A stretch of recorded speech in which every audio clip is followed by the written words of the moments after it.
It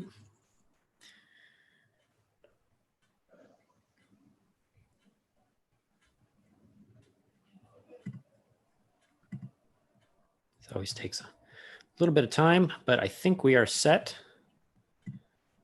So we are now live, and welcome everybody. So I have not met some of you, and so I think right off the bat we should kind of go around, just introduce yourself, give your pronouns if you want to, and if you want to pitch a little where people can find you on social media, you don't have to. You're more than welcome to do that. Just to get us started, my name is Sam. I use he, him pronouns. You can find me at AXXROY on most social media, including Twitter and on the Gauntlet Slack. So feel free to reach out to me. Why don't we go Sabine and then James and then Ian. Yeah, hi, I'm Sabine. I use any pronouns. I am on Twitter as Sabine V5 and on the Slack as Sabine V, I think. And yeah, well, that's on me.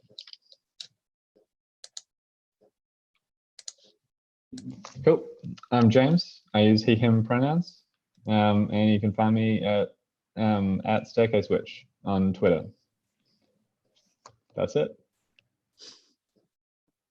And I'm Ivan. I use he, him pronouns. I'm in Ireland, and I am, I think, Cosmic Wimp, maybe on Gauntlet forums, and yeah. Hi, everyone. Awesome. So really quickly, I'm going to go through our CATs, which for anybody who doesn't know stands for concept, aim. If I pull it up, the Tone. Yep, I'm trying to talk and pull up documents at the same time, and it's not working. Sorry, give me 2 seconds. That's a high-risk maneuver. I know.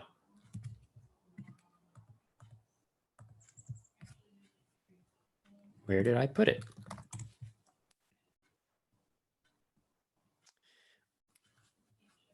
I might have closed it. So we will be doing this live. Concept, aim, tone, and subject matter. In broad terms, the concept of this game is that you will all be playing as desperate treasure hunters who are all very much in debt to various entities in the city that you come from, and so need to delve into the depths of the darkest places to try and find treasure and pay off those debts as best you can. You are inherently greedy, you are inherently desperate and risk-taking, and leaning into that is going to help a lot of this game move forward. In terms of tone, this is a fairly dark toned game. Small moments of levity are fine, but I prefer this not go gonzo crazy. This is kind of a dark setting. You are inherently risk-taking and leaning into those risks and trying to get that big payoff is really what makes this game sing. So try and focus on that. The aims that you're looking for are gathering gold, and that is a couple of ways you can do that. Defeating monsters will net you gold. That is probably the most dangerous way to get gold in this game. Combat is inherently very dangerous, but it does have a big payoff. It can net you a lot of treasure from killing a monster.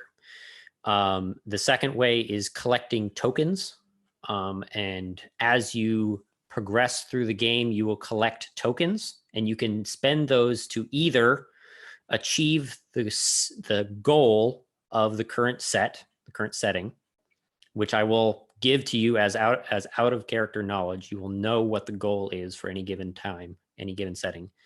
You can spend those tokens to achieve that goal, or you can spend the tokens 1 for 1 to get gold and find treasures as you go throughout. So any extra tokens that you guys find, you can spend on treasure.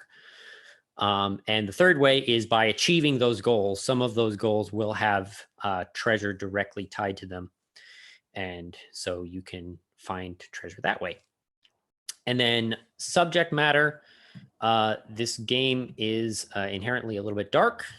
And so there are some topics that are going to come up. For this one specifically, we do have graphic descriptions of injury or violence, desperation and obsession, and potentially harm to children. If you are uncomfortable with any of these, please let me know. And I will try and adjust the module accordingly.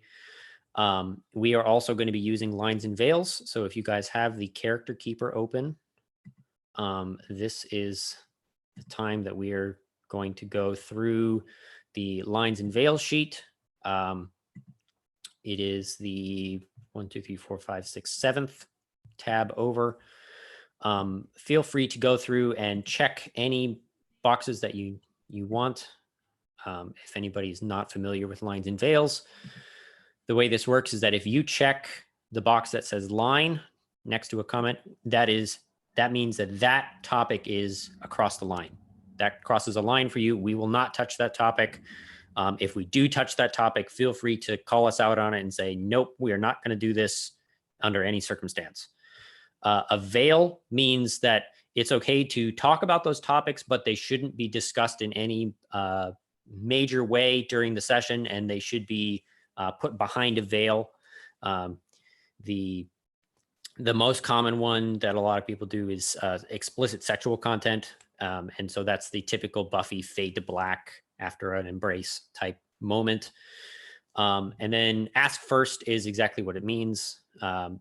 You're probably okay with it, but just ask before jumping full steam into a description of something, just to make sure everybody's safe. And then this one also happens to have an enthusiastic consent column for if you're just, yes, I want to lean into this, please, let's explore this topic. So if you guys can work on that, and when you're done, if you want to put an okay in the Zoom chat, and then we will move on from there.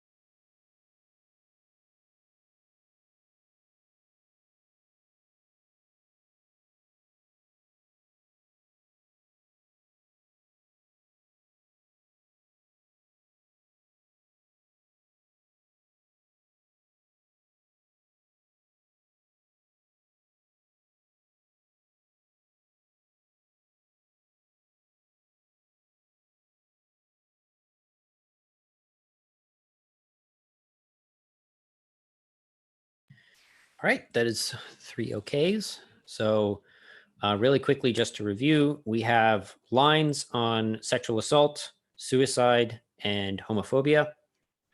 And we have veils on sexual content and torture. Everything else is on the table. We do have the X card in play. So you can activate that by either saying X, putting your arms up in a big X. There's also in our roll for your party, there is actually an X card button if you want to use it that way. All of those will work. For anybody who doesn't know, the X card, if you hit the X card, that stops play, and we can talk about what you want removed from the game, and that thing will get removed from the game. No questions asked. You can essentially think of it as on the fly, putting a line through something and saying, nope, with that, whatever that was, it's crossed the line, and we're going to take it out, and we're going to follow through on that. We are also using the open door policy. So at any point, you can up and leave. It could be to take a phone call. It could be to use the restroom. It could be because your dog is being sick next to you. Anything. I've seen it all. And we won't ask questions about it unless you specifically bring it up. So feel free to use that if you need it. We will be taking regularly scheduled breaks roughly at the top of the hour. every hour. My expectation is that this game will be about 3.5 hours. It might go the full 4 hours. I don't think it will. But at the top of the hour, if I am rambling on and don't notice, please just you can either X or just wave your hand and say, hey, it's the top of the hour. We need to take a break, and we'll do that. Does anybody have any questions on that before we get started? Nope. Cool. Awesome. So let's get to building characters. So on the character keeper, there are 4 different tabs at the bottom, for one for each character. We won't be using the 4th one, so I might as well just delete that. And the big things that you're going to be deciding for your character are the occupation and background. And you can, those are drop-down lists that you can kind of pull from, and they each will populate with specific skills. Just for the sake of it, we'll do the same order that we did the introductions in. So Sabine on character 1, James on character 2, and Ivan on character 3, just to keep it simple. If you are interested, on the character generator and credits tab in the character keeper, there's a link to Ramanan's incredible treasure hunter generator, which will randomly create you a treasure hunter, which is kind of fun. So feel free to use that if you are stuck for ideas or just want some way of kind of inspiring yourself.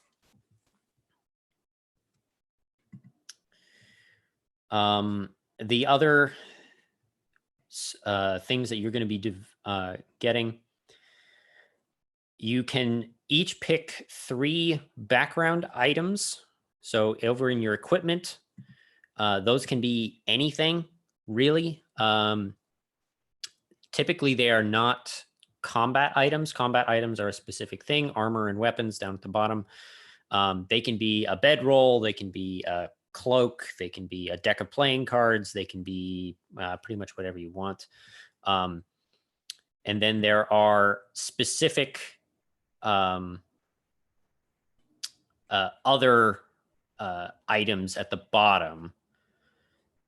The last 3 in the backpack are things that you will get during the adventure. And so you have those open slots and you leave them blank until you need to say, I have this item. And then you pick from the list and say, I have a pickaxe, or I have a torch, or something like that as you need them during the game. Armor and weapons are combat equipment. And so armor allows you to basically avoid taking ruin from any given source. So if you get hit by an attack, no matter how much ruin it did, if it did 5 ruin, you can negate all of it by marking 1 piece of armor, as long as it was all from 1 hit. And weapons essentially give you narrative justification for engaging in combat. So you can't engage in combat unless you have an appropriate weapon for the combat you're trying to do. Each time you take a piece of combat equipment, your burdens go up by 1. And your burdens are your debts, essentially. And that's what you're trying to pay off. And so every time you go back to town, you need to meet your burdens with the amount of treasure you've accumulated, or you're out of the game. You can't pay your debts, you go into poverty, you die of starvation, essentially, is the way the game works. I think the only other thing is rituals, which anybody can be magical in this game. You just pick a ritual and say, I can do that thing now. They're very similar to a lot of like the 1st edition, 2nd edition D&D type spells. They're very broad and open-ended with what you can do with them. But every time you pick a ritual, your starting ruin is 1 higher. So you essentially have 1 less health every time you pick a ritual. So be careful and don't take too many of them. Does anybody have any questions on character gen? Nope. Okay. Why don't you guys work on that, and when you are done with it, we'll put an okay in the chat.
I can just declare what kind of armor I'm wearing or what kind of weapon I have, right? Yep. Cool. So mechanically, there's not a whole lot of difference. It's all in the fiction differences. So.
One more question about the drive. Do I put that in or do we leave that out? I might have missed what you said about it. Oh, sorry. Yes. You need to choose a drive.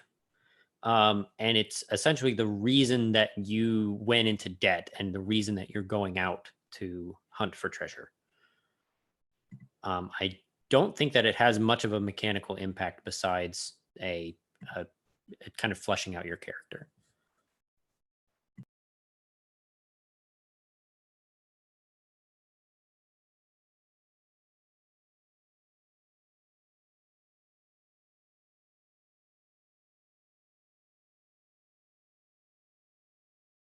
And so if I have one weapon and one piece of armor, that would be 2 burden or 3 burden?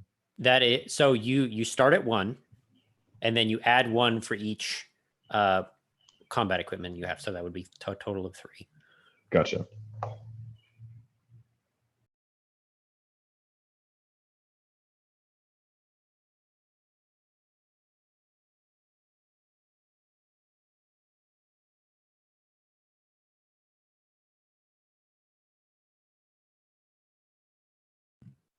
Sabine, I will say that one of the rules is that flint and steel are not counted as, everybody has flint and steel. So you don't need to use a slot to do that.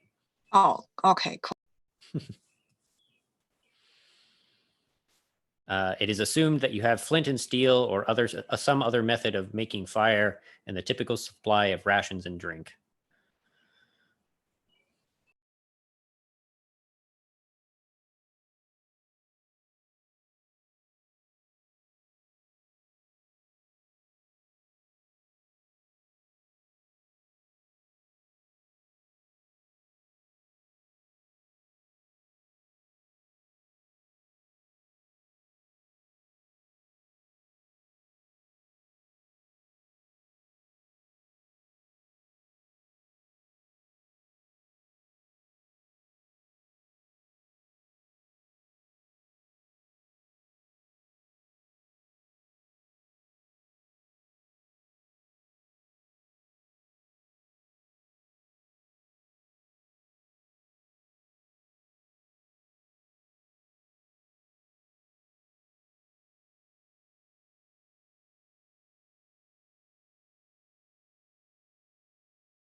Now, the character generator gave me a piece of equipment that reads Scroll Tube Mystery Scroll.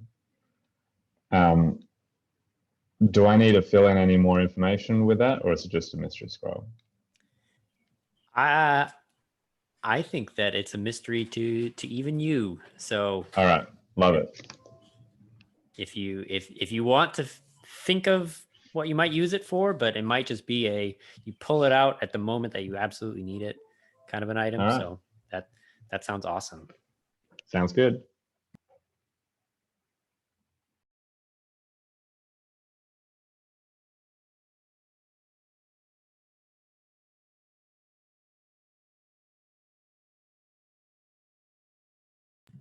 Drives are at the top of the second column. So It's right above where the big block of hoard is. And so essentially, if you arrive in town with more treasure than you know what to do with, then you can put treasure into your hoard. And if you fill out all of those boxes, then you achieve whatever your drive was. That's how that works. But I don't think we'll be getting there today. That's for a little bit longer campaigns.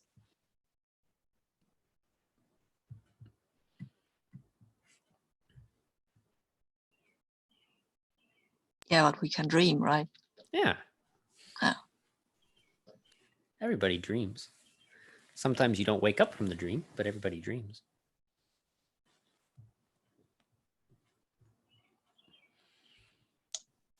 Yeah, I don't think Cal is a philosopher.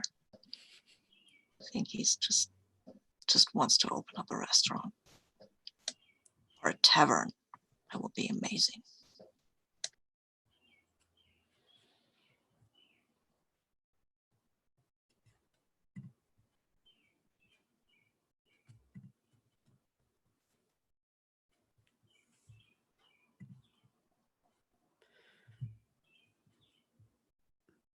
All right. I think everybody has said that they're ready. Is that true? Okay. So why don't we go through and introduce characters? Same order. Sabine, why don't you go first? Okay, I'll go first. I am going to play Cal. I think that's a he, him. Cal is an uninspired artisan. He's a cook or chef or something like that.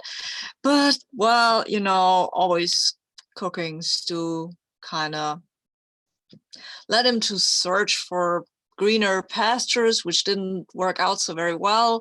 And he kind of slid into the role of bodyguard because he's pretty big all around and he can stand in the way of things. And he's actually faster on his feet than you would think, which means that he protects people faster. Not that he runs faster away from trouble. That's an evil rumor. That's not true. Cal wears a battered breastplate and has a crummy sword. He has acquired this cookbook with empty pages. Some of them, there are recipes on them. Some of the pages are missing. And in one of those missing pages, he found this ritual, which is a bit weird because it slightly pushes a person or an animal back in time, which kind of seems like a fun thing to do.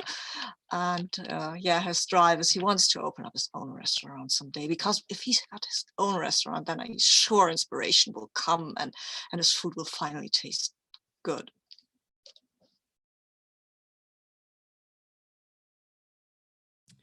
Awesome. James, I think you're up Yep. next. I'll be playing Sibil, who is an escaped cultist. And she's a sorcerer, and her drive is to find the artifact that proves the king's true nature, which is something that came up in the character generator. I really like that one. She's got a chainmail shirt, a rapier, a bunch of weird stuff in a backpack. I imagine that probably the king had something to do with the cult that she's escaped from. And she's probably kind of a mix of a very desperate sort of conspiracy theorist sort of a figure, but probably stumbled onto something much more real than she expected and is in a lot of trouble.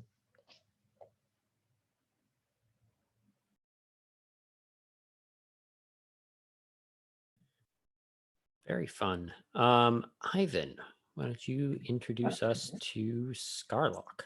Okay, Skarloc is a formerly plagued farmer living at the edge of the forest, whose kind of farm has fallen into disrepair and probably been repossessed, and has kind of retreated into the forest and is rummaging about in the undergrowth there, and is some sort of a ranger with a worn leathers and probably a muddy green cloak and a long bow, and is just groveling about in the undergrowth and hoping eventually to free some of the serfs who are have similar kind of small holdings around the edge of the forest at some stage.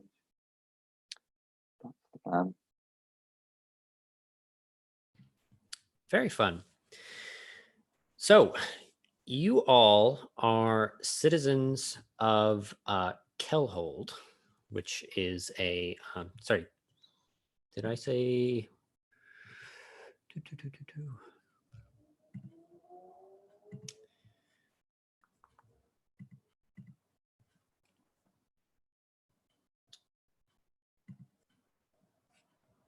sorry about this. Kellshold, yes. I'm double checking. You are all citizens of Kellshold, which is a very small town. And the only real defining feature of the town is that it has this abbey, ruined abbey now, that is up on a hill over that kind of looks over the town. About 100 years or so ago, there was a battle here, and a large majority of the abbey was actually destroyed during the battle. The monks were never able to get up enough funds or enough time to repair it, and so they moved on to greener pastures and left the city to essentially ruin, because there was almost no reason to be here except to support the abbey and the farmers that lived in the area. So now you guys are living in this city that has seen better days. Kel, what restaurant did you start out in, and why was it falling on hard times? Well, I started out in some sort of a tavern named, let's say, the Golden Goose, and it fell into hard times because Kel is not a very good cook. To be honest, people just wouldn't come for stew made with yesterday's stuff. Yeah, well, that's the reason. That's not what Kel will tell you, though. He will spin you a lot of tales about suppression and evil governors, and you'd imagine that this was a far larger town with far more intrigue, but it's mostly because it's a shit cook. That's amazing. Sibil, you're not from around here. Why did you end up in Kellshold? I imagine that she's ended up in Kellshold because the cult she escaped from is hunting her, and she's lying low here. Okay, so you're trying to be inconspicuous. Yeah, I think so. And I think she's also like made her way here because perhaps some of the research she's done on this king has led her to believe that the artifact might be found in this abbey.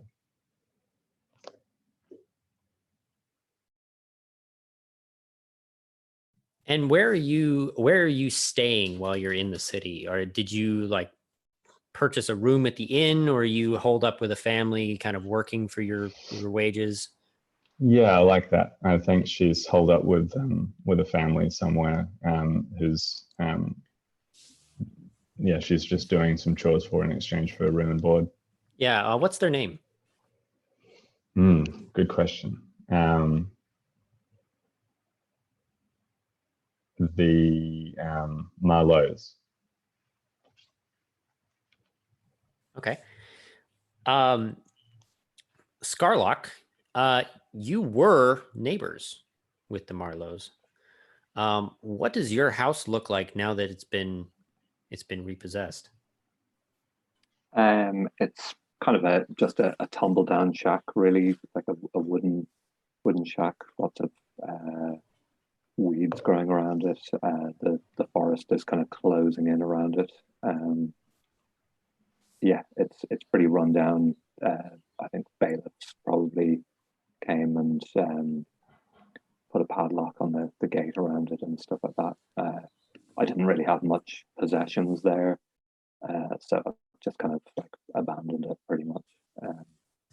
Yeah, retreated into the trees. That sounds great. Of everybody here, you've probably been the closest to the Abbey.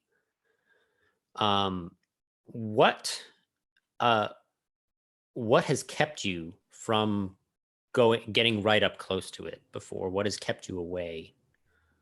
I think that there were always rumors and superstitions regarding the forest, and I never would have gone in there only for the desperate circumstances I've found myself in. So over the past few months, I've started to explore the forest a bit, and I'm still alive, so I'm kind of feeling my way through deeper into the forest a little bit. And I know that the Abbey is somewhere in there, but I haven't explored it yet. But yeah, I think mostly superstitions have kept me away from it. And yeah, that sounds great. Looping back around to Kell, you had I'm assuming that when you were working at the Golden Goose, you had a co-owner or a partner that worked with you. Oh, that guy. Yeah. Terrible guy. Terrible. How do you react when he comes looking for you? Oh, I'm very happy that he's looking for me. I'm not that.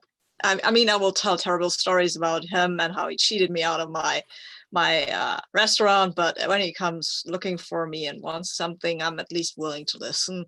I mean, I'm probably like, I mean, I hope he wants to restart the Golden Goose. Actually, there's this little voice that's saying maybe be nice. So I'm trying to be nice. Yeah. Let's give him a name. He's Edwin. Okay. And Edwin comes to you. It's like a kind of a mid-afternoon. You're where are you at in a mid-afternoon kind of setting? I mean, I'm a bodyguard. I imagine that I've just finished some sort of job, and I'm hanging around probably one of the larger taverns to try and pick up some customers, because I mean, I have to run around protecting people, and I tell people that I'm pretty good at it, better than, well, yeah, others. Yeah. So Edwin definitely comes to you.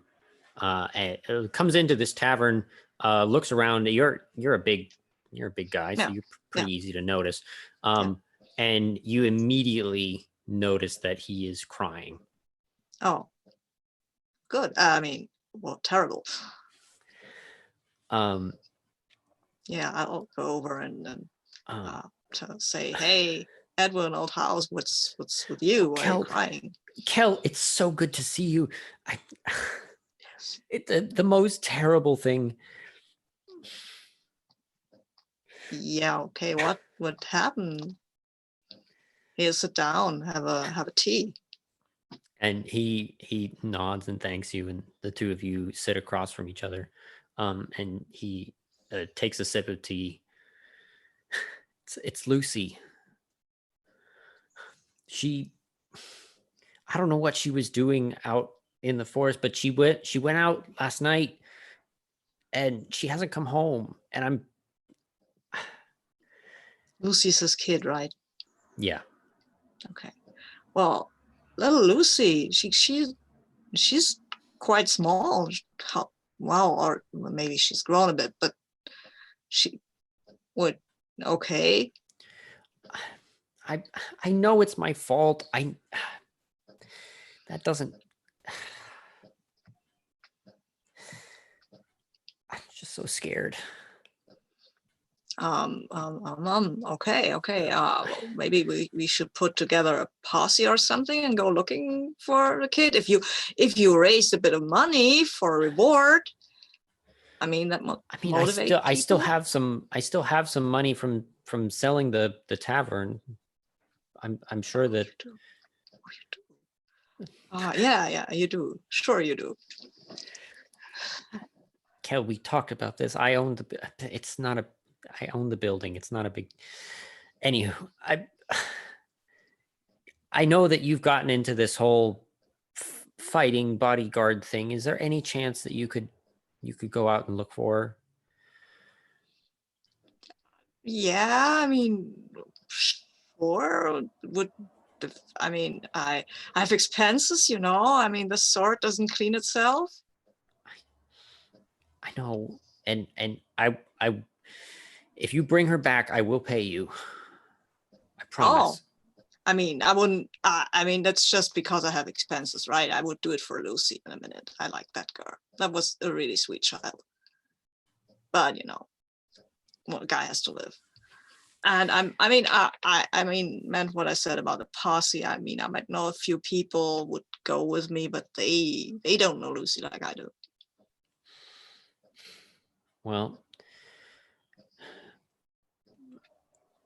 if you're okay with splitting what I have, then take as many people as you need. I have what I have. I can't give you more.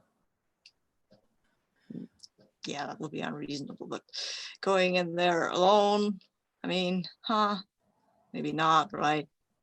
We want Lucy back safe and not Kel out in the forest dead. That wouldn't serve nobody, right? I think that you're having that conversation. And let's hop over to Sibil. And you, how long have you been in Kellshold? I think not so long, maybe not so long? A week or two. Okay. The family that you're staying with won't let you go into a certain room in the house. Okay.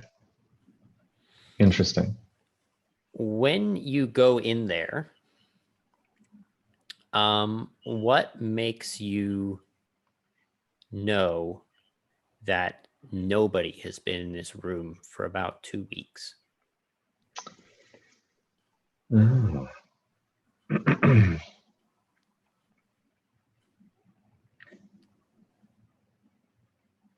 I think there's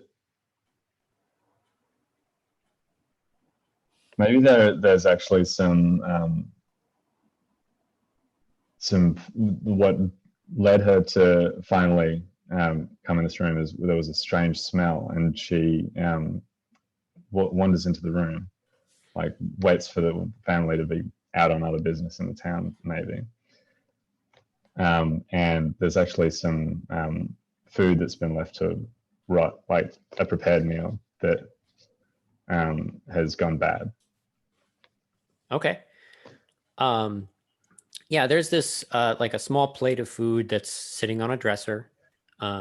There's there's like a candelabra next to it with a set of hairbrushes and things. And you've walked into a nursery that is empty, except for the dust that is kind of scattered across the room, and this plate of food that is now going moldy. Gosh. Okay.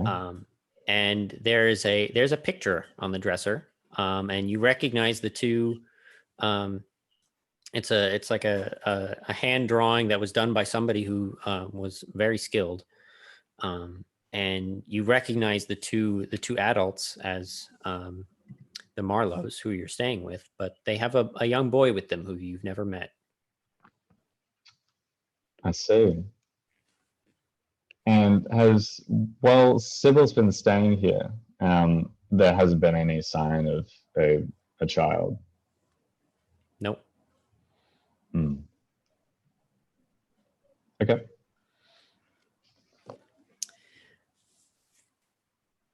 Kel, what leads you to go and ask Sibil for help? Well, I mean, I don't know her well. She's new in town, but I heard she's got some mad skills with sorcery. Also, she might not know all these disturbing rumors about the abbey and the forest. So I figure she might be amenable. Yeah, she might be amenable to going, and I mean, she probably likes children, because who doesn't, right? Yeah, probably. So, All right. And Ivan, Skarloc, you're out wandering the forest one night. And what sound makes you stop dead in your tracks and truly fear for the first time? I hear a high, shrill, shrieking sound. That it turns my blood cold. I've lived at the edge of the forest for many years. I've heard foxes, I've heard birds, lots of sounds of wildlife, but I've never heard anything quite like this. It's a blood curdling shriek. That's awesome. Do you go and investigate the shriek after you've kind of come down from this fear, or do you back off? Maybe it's maybe like the following morning. I think if it's in the evening, I probably turn around and head the other way. But I probably head back in that direction in the morning. Look for any tracks, any kind of animal tracks or anything like that. Yeah, you're a ranger. You definitely find where this noise came from. You find tracks. You find a good number of small footprints wearing shoes, child size. You also find the tracks of what seems to be the largest bird you have ever seen.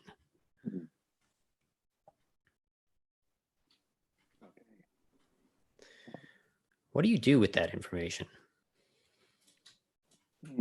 I think I look around, see if there's anywhere that this bird could have nested. I think as a ranger, I think I'm looking for the habitat or the spoor of this bird, any kind of feathers or direction it would have come in or gone in, anywhere where it would be roosting at night, or any remains it might have left.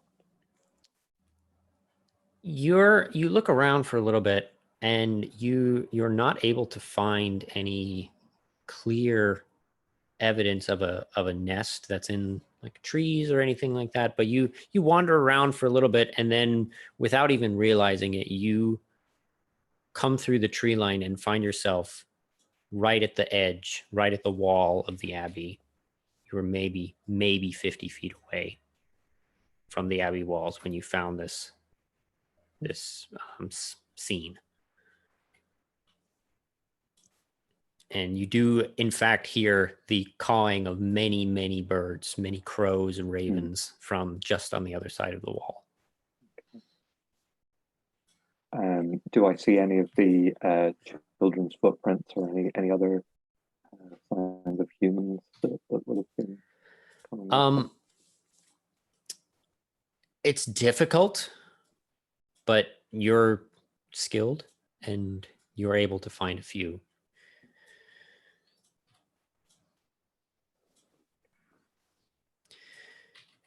So, Ian, would you go back to town with that information, or would you head in? I think I'd probably mark the route I took and probably head back to follow where the tracks were coming from. See what. Okay. If anyone's been this way. So it sounds like the way that everything is going to wrap up. Kel, you have been given a small purse of gold, or at least the promise of a small purse, to go and retrieve Lucy and whatever other children you can find. You've gone and recruited Sibil with the intention of using her skills. And as you're on the way out, I can never remember your name.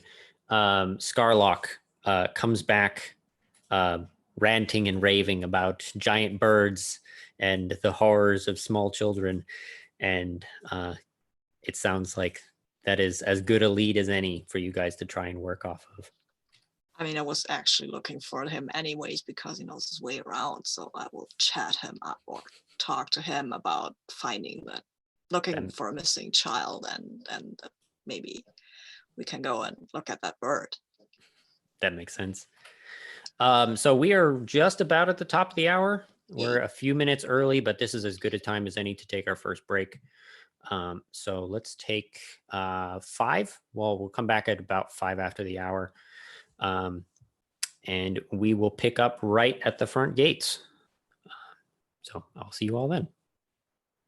Cool.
All right.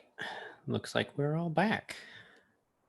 I was poking through the character sheets, and Skarloc, the 3 bottom ones are supposed to be open so that you can pick any of those things you want during play. You're just assumed to have equipment when you need it. The first 3 are more personal things that would be just, you might have them picked up from home. I can send you a list if you open up the trophy rules that I sent out earlier. There's a list of examples on Yeah, each webpage. I have it here. I'll read you Okay. it now. So while you're working on that, I might as well explain kind of the structure of this module. You guys all arrive at the front gates of the Abbey. The walls are all basically nothing but ivy at this point. It's very difficult to tell that there's even a brick wall underneath it. Large portions of the wall have been blown away or caved in, and so actually getting into the Abbey itself is not very difficult. Once you're inside the walls, there are 3 main areas that you could start looking through. There is the cemetery, there is the ruined chapel in the center, and then there is the bell tower off to the side. Each one of those is its own set, and you guys are able to move as you want between the 3 of them.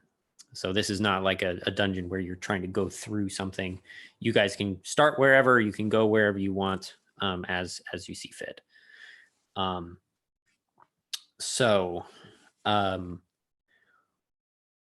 Where are you guys interested in exploring first? Well, what do the tracks say? We have this Skarloc with us. Maybe he has some information where we should check first. Why don't we start actually rolling? Skarloc, why don't you give me a hunt roll? And so the way this works is that you get 1 dice from just exploring the world, and by default, and then you take 1 additional dice if you have a skill or a piece of equipment that would make this task easier. So I have a skill of hunting. Is that relevant? Can I use that? Yeah, I think following tracks makes sense for hunting. So 2. So you take yes. So you would take 2 dice. In this case, they're both light, so it doesn't matter.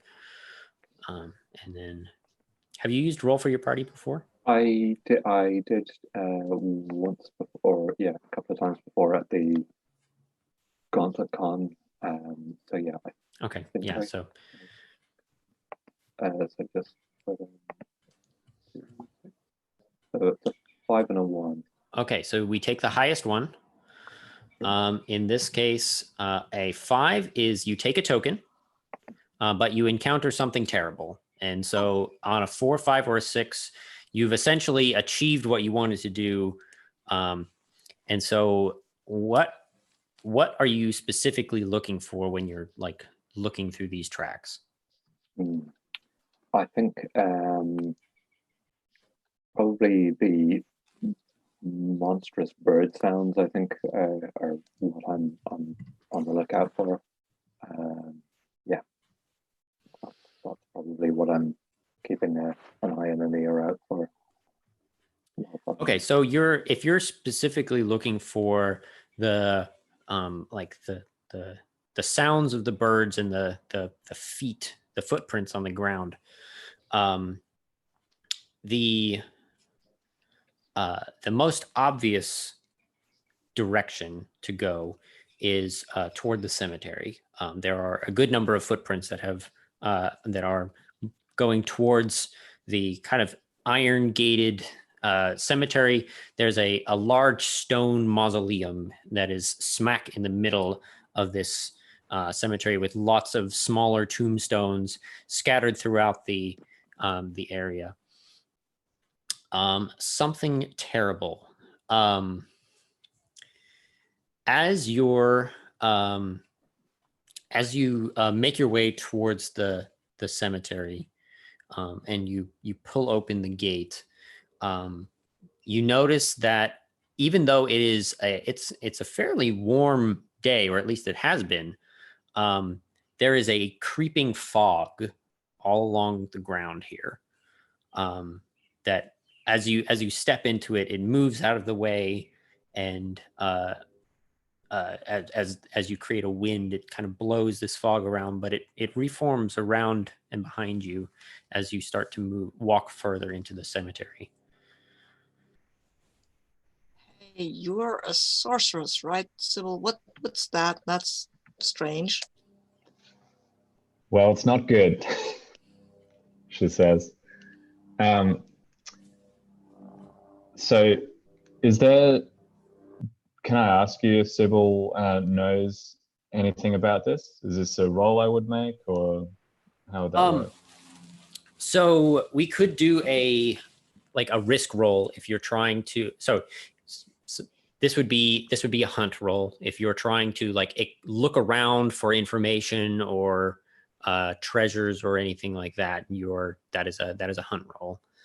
And then if you succeed at the hunt roll, you would get that information or that treasure, and then you can spend it. And so for everybody's out of character knowledge, the goal of the cemetery is to learn the secrets of the Abbey. And I see. So at any point you can spend 3 tokens. It can be one person spending 3 tokens. It can be each person spending 1 token. It doesn't matter what combination, to achieve that goal. I've got 1 token. So yes. So right now, you have 1 token. Which we can. Yes, or you can spend that at any point to get treasure. Where is that on my sheet?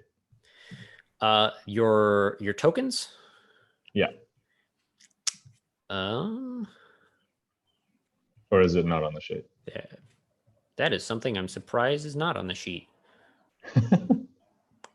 I would put that in the big box that is underneath your name. I would just write down how many tokens you have. That's probably the most useful place to put it. Yeah, so you wanted to kind of look around and learn more about the fog and the kind of the creeping nature of the cemetery. Yeah, so this would again be a hunt roll. So you take 1 dice just for exploring.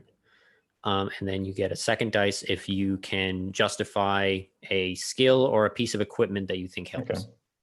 So I think Sibyl will probably be trying to. She's skilled in symbols, and I think she would kind of take this the curious fog as a kind of symbol. Like the fog is a symptom of a problem, most likely if it is magical in nature. Okay, I was not interpreting symbols, but that way, but that works. Yeah, so roll me 2 light dice.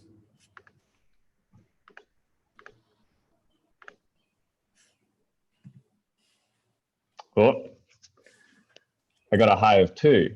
That is a 1 and a 2. All right, so on a 2, you encounter something terrible. All right.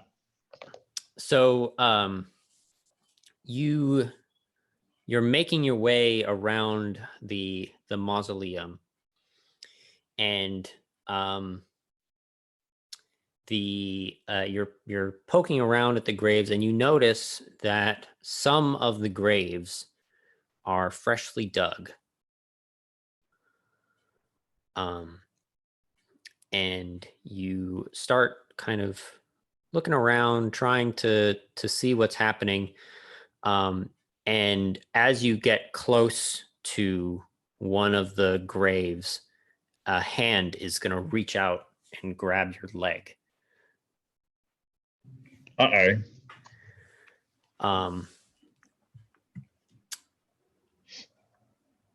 What are you going to do? All right. Well, she'll shout. She wasn't expecting that at all. So I think, can I ask how do rituals work mechanically in this system? So they are a justification for doing something. Okay. But if you use that ritual and say, I'm using the ritual, I'm going to do this thing. Usually that would be either a hunt roll or a combat roll or a risk roll, but you always add one additional dark die to whatever you're doing. I see. Yeah. And Okay. if that dark die is the highest, then your ruin goes up. You take damage. Cool. All right. I think Sibil will she'll try to. I think she's just going to try and shake it free and like try to stomp on the hand and try to get free. Okay. I don't think she's going. So yeah, you're trying to get away from this thing. Just trying to get away as it's like clawing itself up out of the dirt. Can Cal assist Sibil in getting away, because he's kind of used to protecting people, and well, it's not usually hands coming out of the ground. Well, just dragging her, helping her drag herself off a bit from the whatever is coming out there. Yeah. So the way this works is it is essentially either one of you can roll, but you would be there's not really a mechanical benefit to like aiding someone. So if Kel wants to, he can roll instead of Sibil. If you would want that, James, I mean, I have a skill in protecting, so I would have more dice. That makes sense. Yeah. Okay. Totally. Yeah. So this sounds like a risk roll. Okay. So we get to Nice. try that out. Cool. So you get one dice if you have a skill or because you're taking advantage of the environment or your equipment. So you have a skill. I have a skill. Protecting. So you get one dice. Okay. You get a light dice for accepting a devil's bargain. And you get a dark dice if you are willing to risk your mind or body in order to succeed. So does this work like in Trophy Dark, where I can just see what my dice say, and then yes. if I don't like it, I can add the dark die? Okay, cool. So if at any point, if you're unhappy with your roll, you can add another dark die and keep rolling, unless the dark die is the highest one, and then you take damage and you're stuck with it. Okay, so do you have a devil's bargain? First, we're going to ask what could go wrong. We could both be grabbed by whatever's coming out of the grave, right? Okay, so yeah, you're stuck there. Oh, that's what could go wrong. I'm thinking. James and Ivan, do you guys have something that could go wrong here? We could attract the attention of something larger.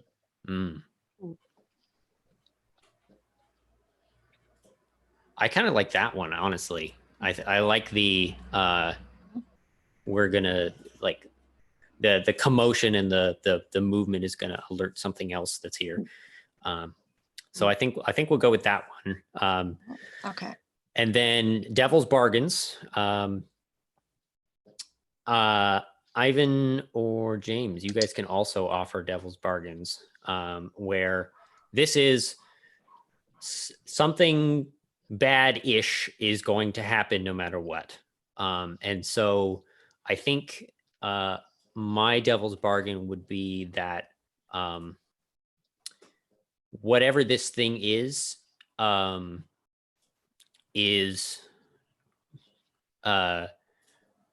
if you can get away for a moment, but it is not stopped. It is not prevented from getting out, and so it is going to continue coming.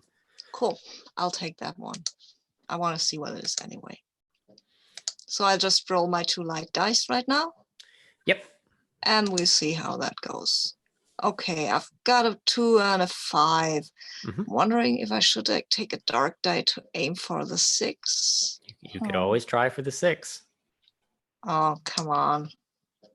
Why not? Let's find a darker die. It's gonna be pretty hard. I'll take up this one, I guess. And I roll that, and then I roll the 2 light And dice. then you as re-roll well. the 2 Yeah. light dice. Oh well, at least it won't You got be a 1 on that one. So at least it won't be the I've got a 6. and then you got your 6. Awesome. Yeah. And So no ruin. okay, so you nothing, the terrible thing does not happen, so you do not attract the attention of anything. And the thing that's coming at you, so what does this look like, Kel? Sorry. Let's hand this over to you since you succeeded. I think what it looks like is that when Sibil is grabbed and she tries to get away, then Cal will come in and assist her and try to kind of help her to drag herself away, to use his strength and maybe stomp on that, whatever it is, stomp on it a bit, and then they both will move away for a confused jumble. Okay, so you're kind of like falling backwards, moving backwards on the ground. The thing that is coming out of the ground is already out of the ground. The disembodied arm has completely come out of the ground at this point and is using its hand to kind of scoot itself closer to you. You can see that the arm itself is broken off at the elbow, and a little bit of the bone is sticking out the end and is slowly kind of creeping its way towards you guys. Is it a grown-up's arm? No, it is not.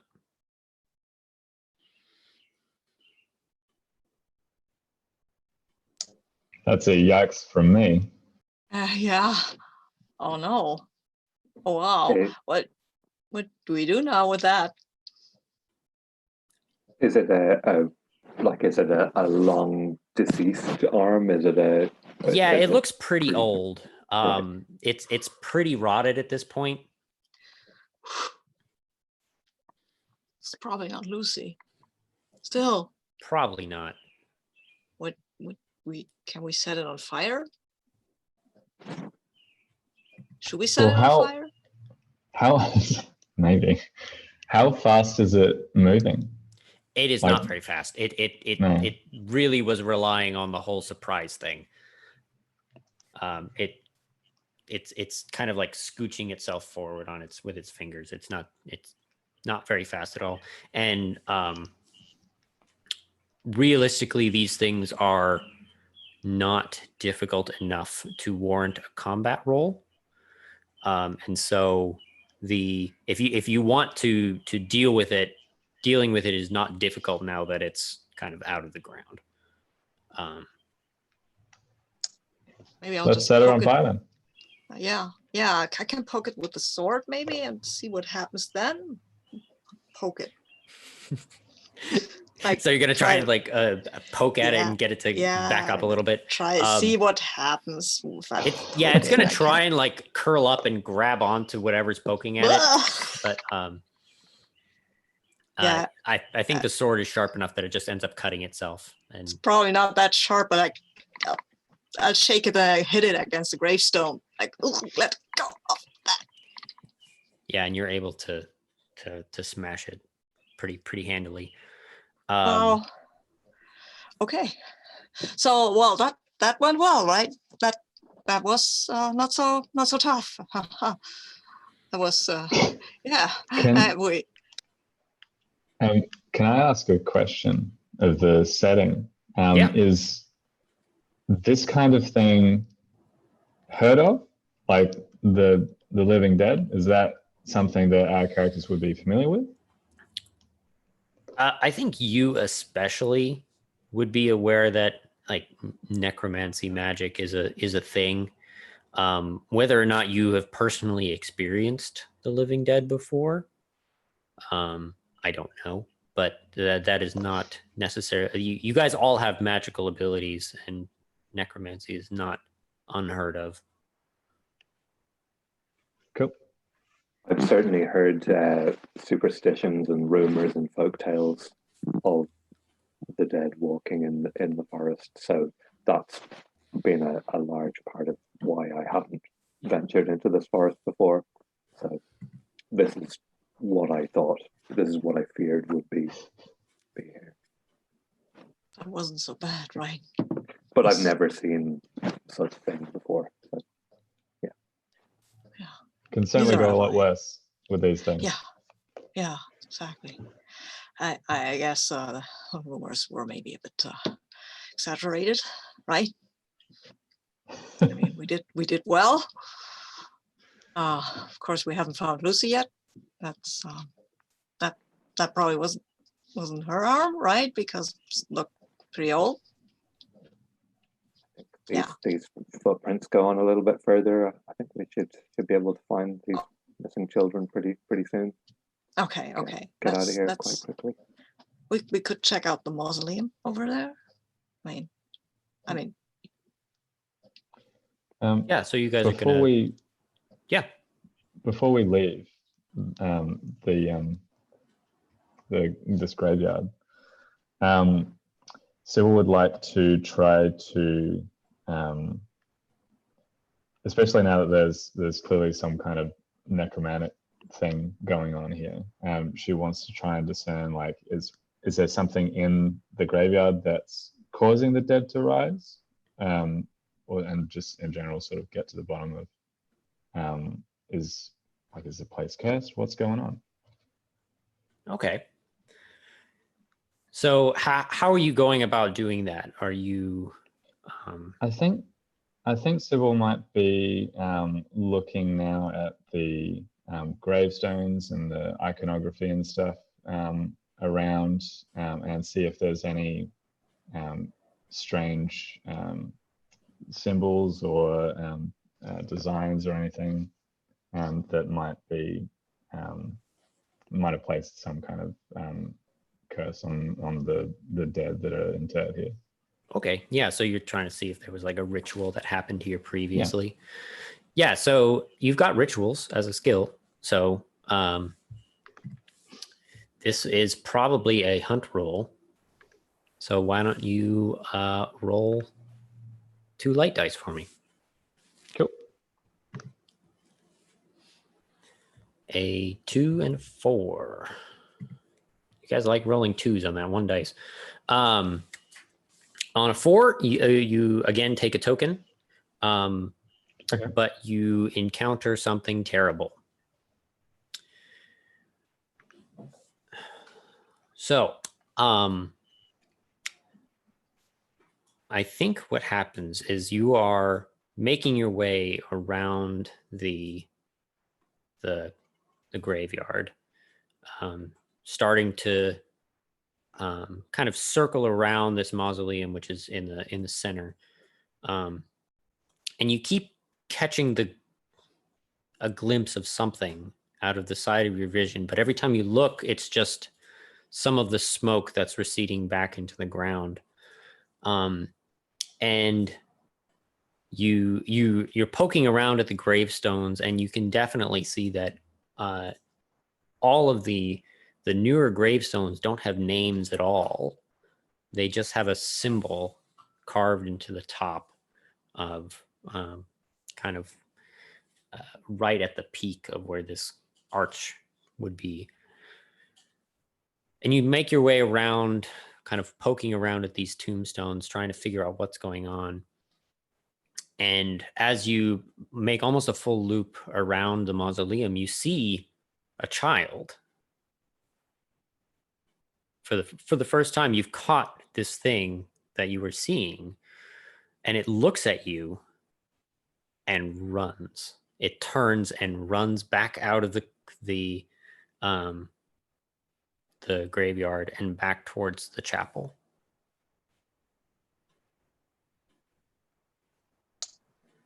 Can we try to catch it?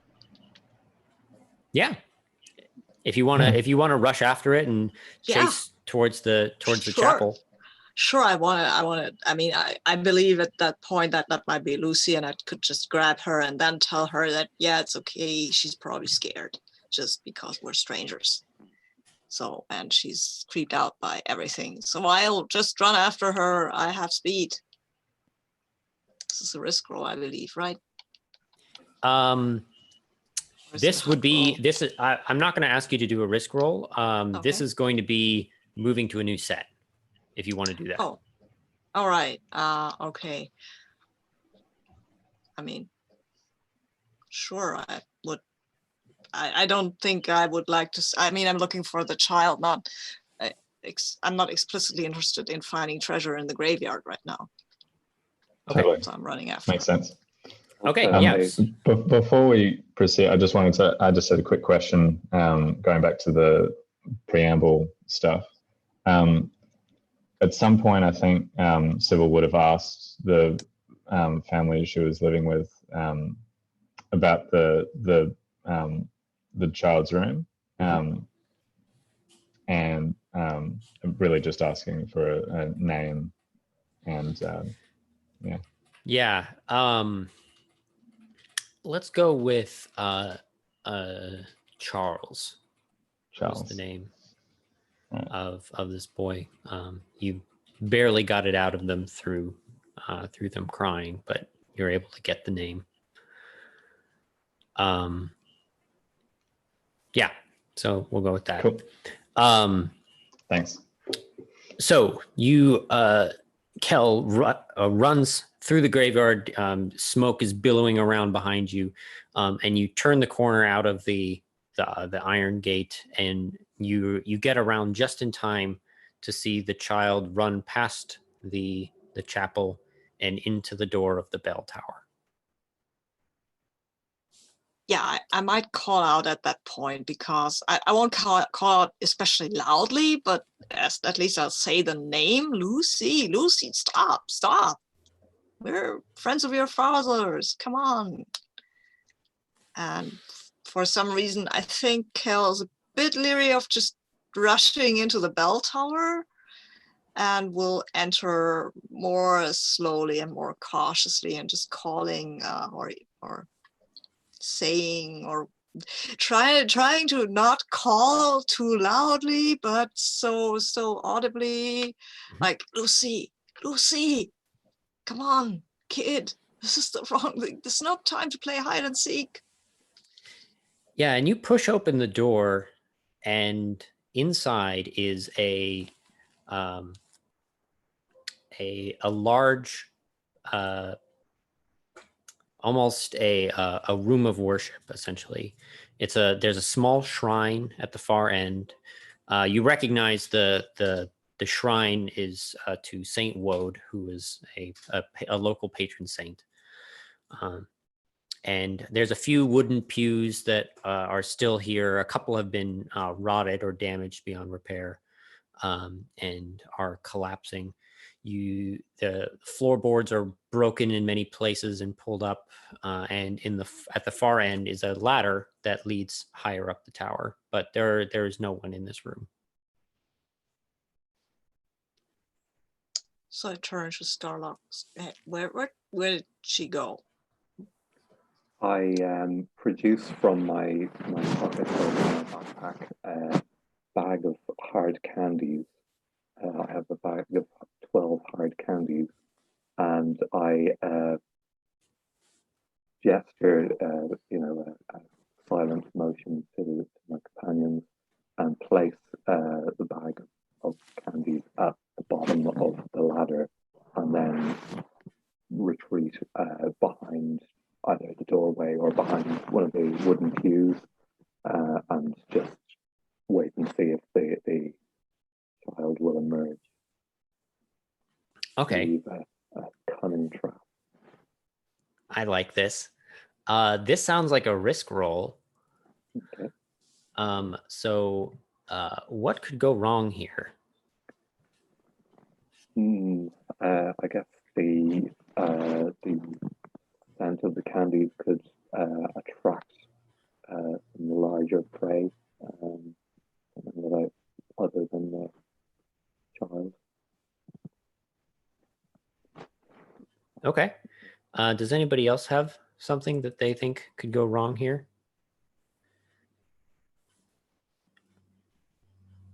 I think another one could be that you guys enter in and are not looking behind you, and something comes up behind you because you're too focused on what's going on right now. Okay. Which do you? I like that. Yeah, that's a good one. Yeah. Okay. So do you have you used a piece of equipment, so that counts. Devil's bargain.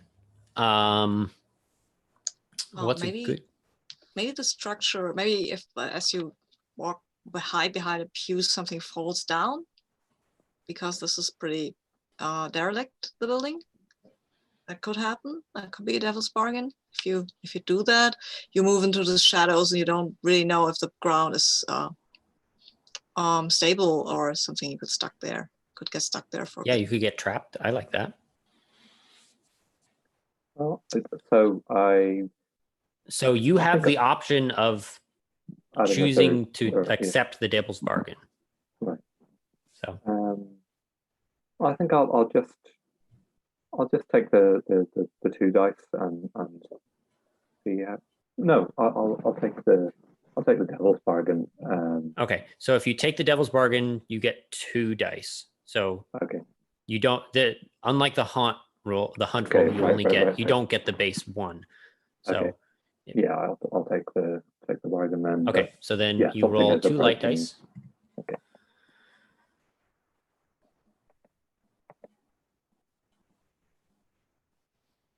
That's a 3 and a 4. That's a 3 and a 4. So the thing you want will happen, but something bad will also happen. Do you want to re-roll and add a dark dice? Hope for the 6. I think.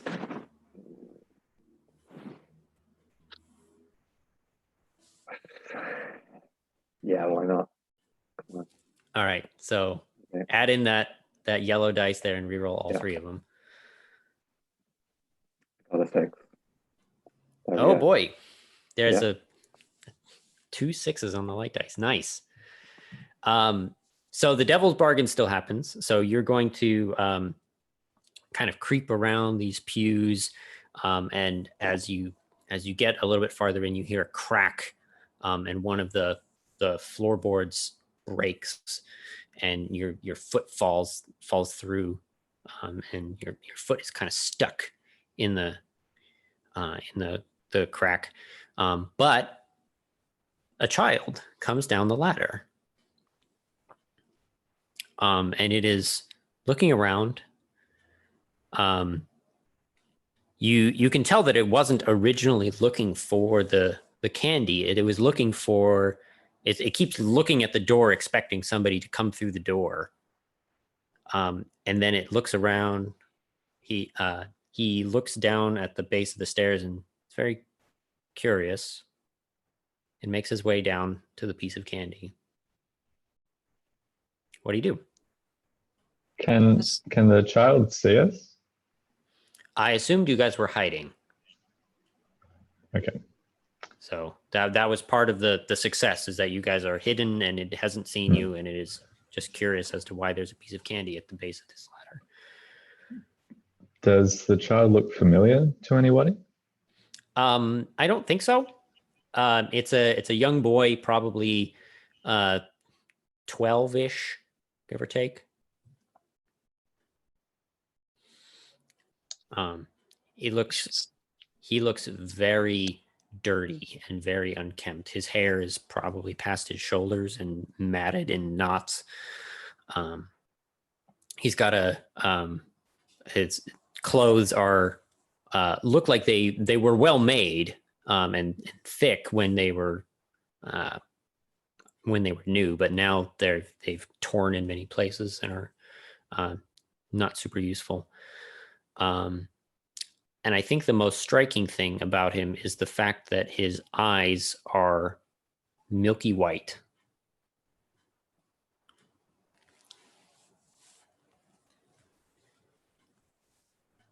And he is now at the bottom of the ladder, and you have a golden opportunity while he is picking up this piece of candy. What are you going to do with it?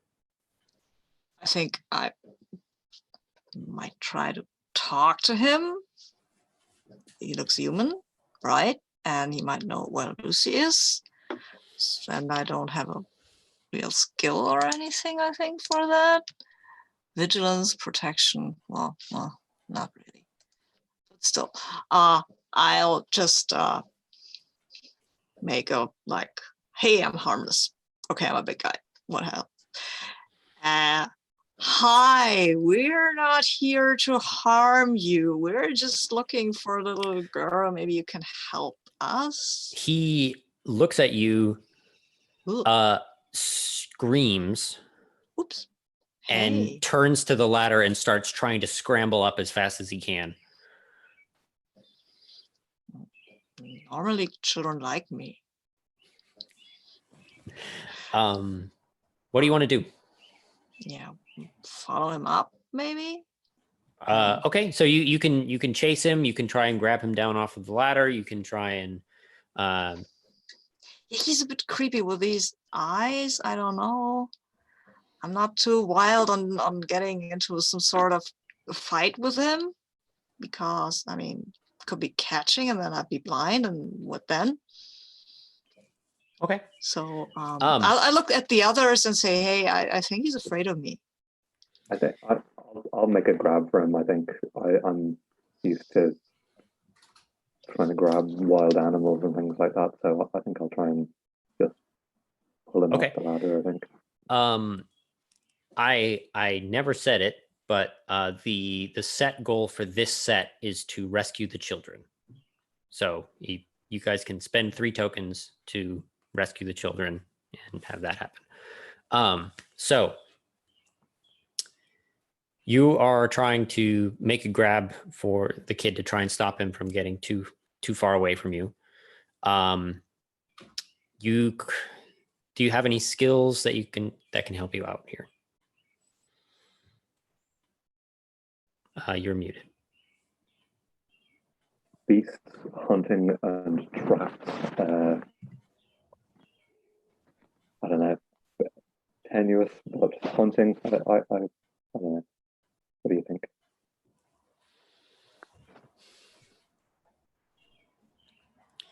I mean, you could potentially turn beasts into like wrangling a struggling creature. Feral children. Feral, yeah, they're pretty bestial at this point. So yeah, I'll give you that one. Devil's bargains. I think the devil's bargain is that your foot gets injured as you're trying to pull it out of this hole, because you're not carefully trying to get it out, and so that you actually like either sprain your ankle or something like that, and you're actually going to get a condition from that. Okay. Yeah. Okay. Does anybody else want to offer a devil's bargain instead of that one? Or you good with that? What could go wrong here? What could go wrong here? You notice that as the child turns to run, you can see a dagger hanging from its belt. So I think that's what could go wrong here. You get stabbed.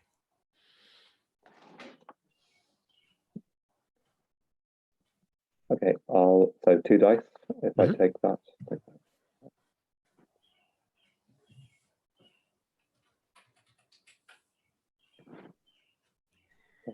That's a 1 and a 6. You got the 6. Right. So that's great. You do take the a condition. I think it'll be like painful limp from this ankle. But you do manage to grab a hold of this kid before they can reach for the dagger. and he is kicking and screaming and trying to get away from you. What do you do? Let's go to Sibil. We haven't heard from Sibil in a bit. I think Sibyl will try to, at this point, the child knows we're here, so there's no sense remaining hidden.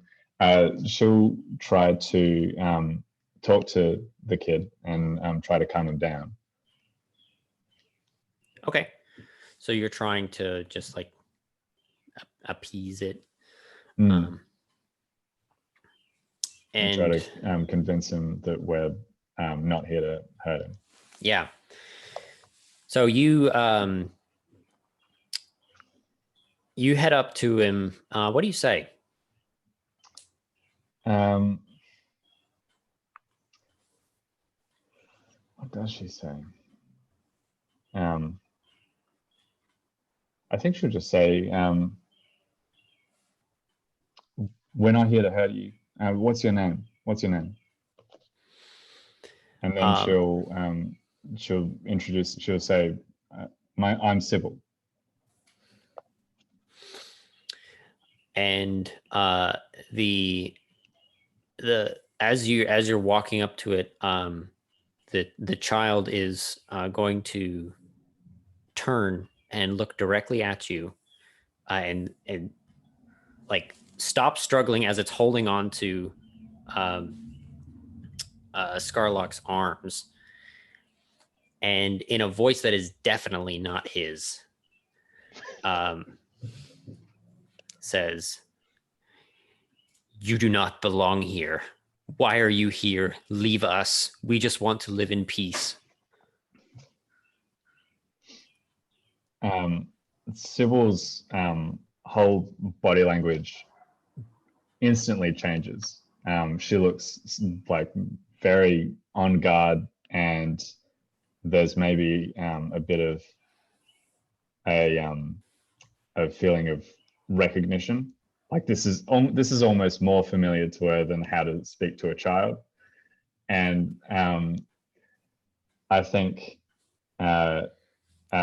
she takes a step forward and says, "Who am I speaking to?"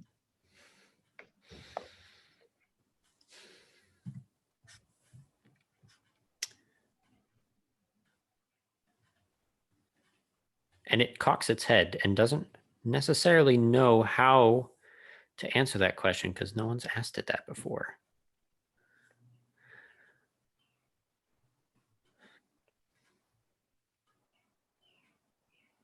We are the keeper.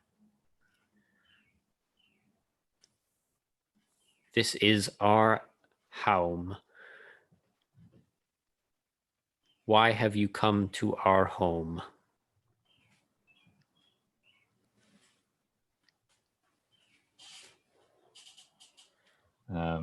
Sibyl will she'll say,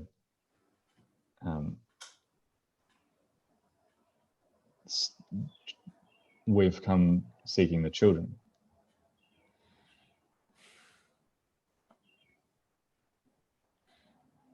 The small ones. Like this one.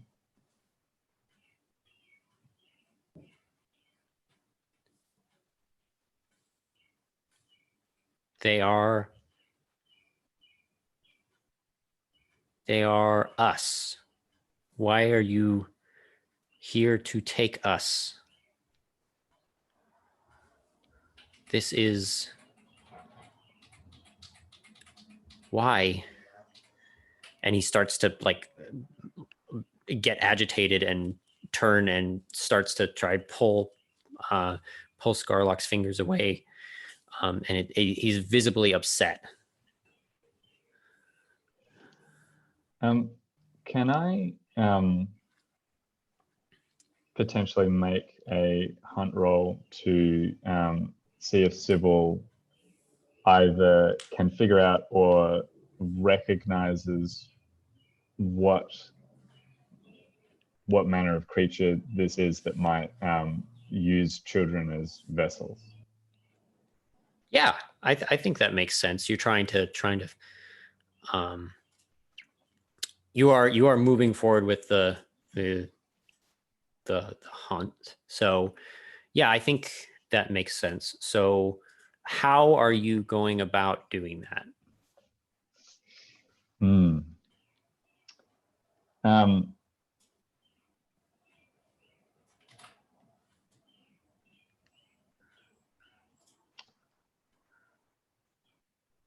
It's a good question.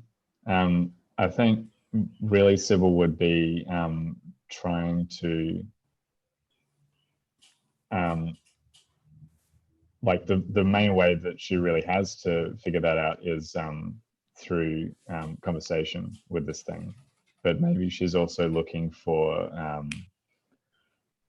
maybe any markings on the kid that nobody's noticed yet, that might be might have bound the child to something else. Okay. Yeah.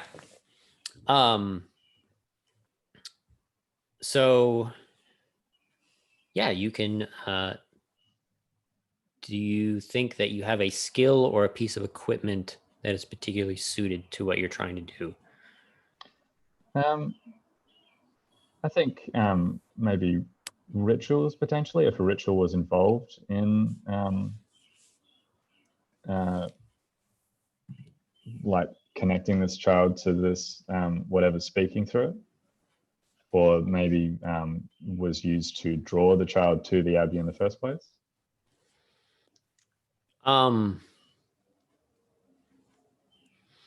don't know if this is necessarily a ritualistic thing. This is Okay. more of just an inherent part of what this creature is. So Interesting. I don't know if that necessarily makes sense. Okay, that's cool. If there are any, maybe she's looking for any, if she's looking for symbols on the creature, would my symbol skill help? No, I think this is a good opportunity for you to look at the equipment, and so you can pick from anything in that list and see if any of those things would help you here. Okay.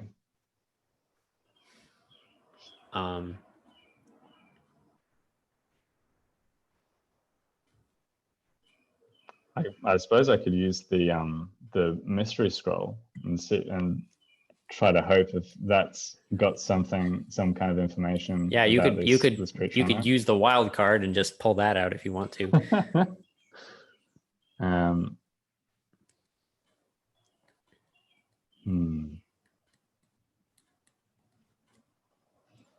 Seems like I'd have to be very lucky to for that to help me out. Seems unlikely. I don't know. I don't know if I have anything that might help me. Okay, yeah, you still get the 1 dice. So you can roll that and see how it goes. I mean, you could use the chalk to maybe draw some symbols of your own and see how the thing in the child reacts to that, or the face paint. I think the chalk might be in someone else's pack. I don't have any chalk. Oh, okay. Sorry. I've just got glass marbles, pot of tar, and scroll tube.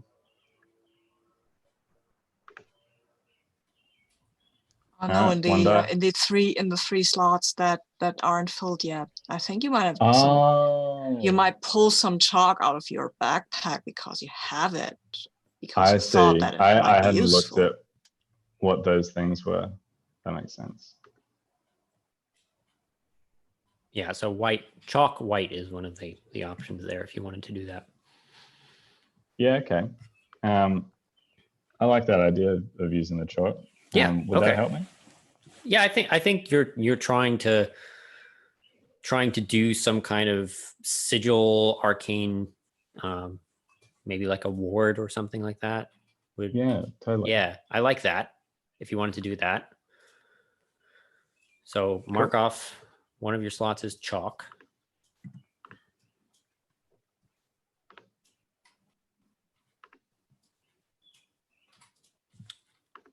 All right. Then you can use up one use of that and then roll 2 dice. I got a 1 and a 4. Okay. So you get a token, but you encounter something terrible.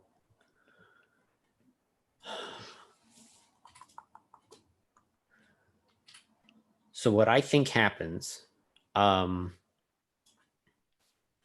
is that you start trying to draw out this this sigil. What does it look like when you're trying to draw this thing?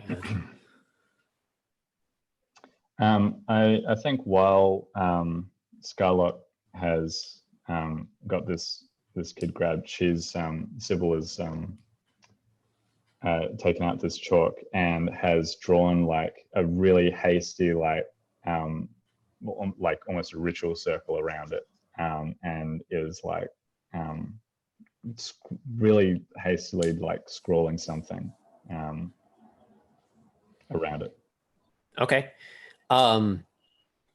So you're hastily drawing this rune on the ground, and the child starts to struggle even harder.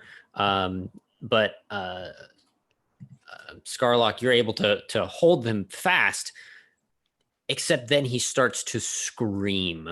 And this sound is the sound that you heard the other night. This is a blood-curdling scream that echoes inside this this small, cramped room, and it almost sounds like the room is growing and shrinking and breathing with the undulations of this scream. And the door slams open, and suddenly the room is full of a flock of crows that have flown in the front door of this room and are now swirling around, pecking at you, scratching at you. What do you guys do?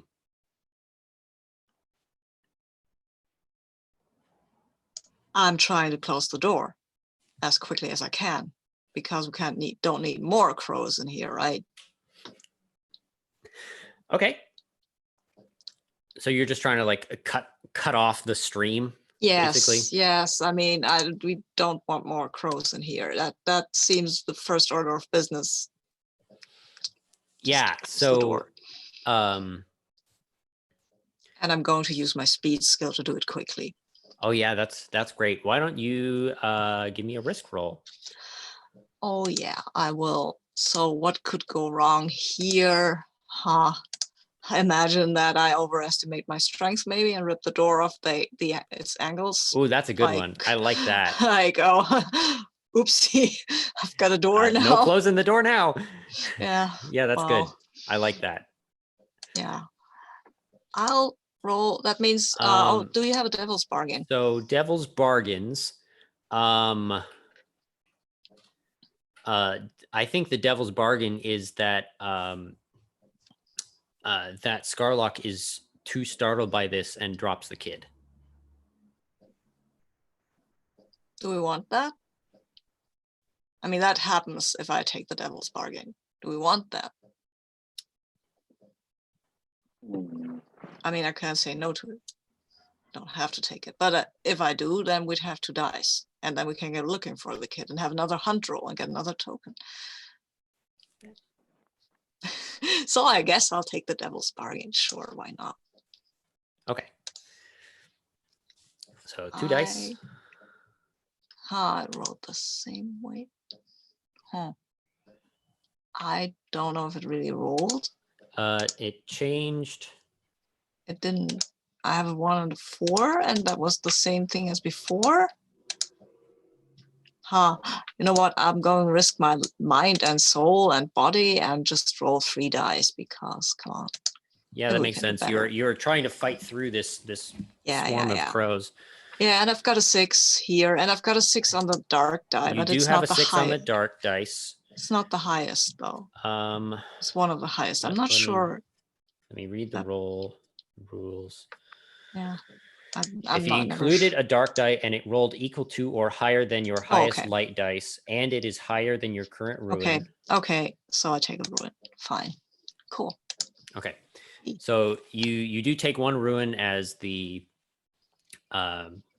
flock of birds is swirling around you, pecking at your eyes, and like scratching at your face. And you do manage to slam the door shut and finish off the last of them. And the few that have made it into the room fly up the trap door, and the kid is gone. In the confusion, he must have gone up the ladder, but none of you saw where he went in the chaos. Oh man, I think one of them bit me. Do they bite? I'm bleeding. Damn it! But door's closed. Hey, where's the kid? Sibyl will scramble up the ladder, assuming the kid is up there. Let's go and find the kid, I guess. I was muted. Yeah, you scramble up the ladder, and you poke your head out to a small bedroom that is fairly sparsely decorated. There's a small bed with a kind of a moldy hay as really the only bedding. There's a tattered blanket that lays over the top of it. And there's a small dresser at the far end with nothing on it but an empty bowl. The ladder seems to continue all the way straight up. So you could continue going straight up if you wanted to, or you can stop and explore this room. Can we? Maybe it's the top of the hour. Just Yes, thank you for reminding me. So that is a great spot to take our break. So let's take 5 minutes. That gets us this is the halfway point. Let's take 10. I'll get a new cup of tea, and then we'll be back at for me 6:12. I don't know what time it is for you guys, but 12 after. So see you then. Cool. Sounds good.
Hello, everyone. Seems like we are back. We are at the halfway point. Does anybody have anything that they particularly want to bring up? Just want to check everybody's still okay with where we're at. Tone is good. Okay, good. So you guys have reached the second floor of the bell tower. This small bedroom has a kind of a the floor has significant gaps in them, so you need to tread lightly.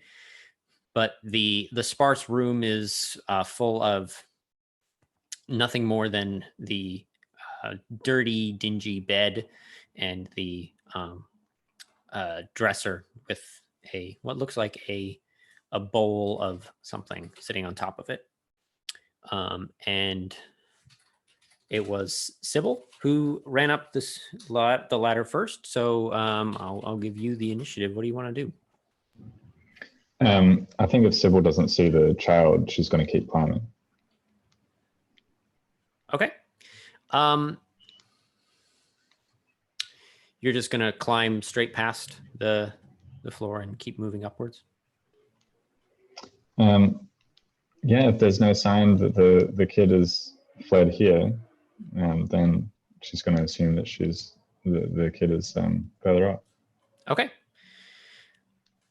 You make your way up past this floor, and the third floor is fairly startling.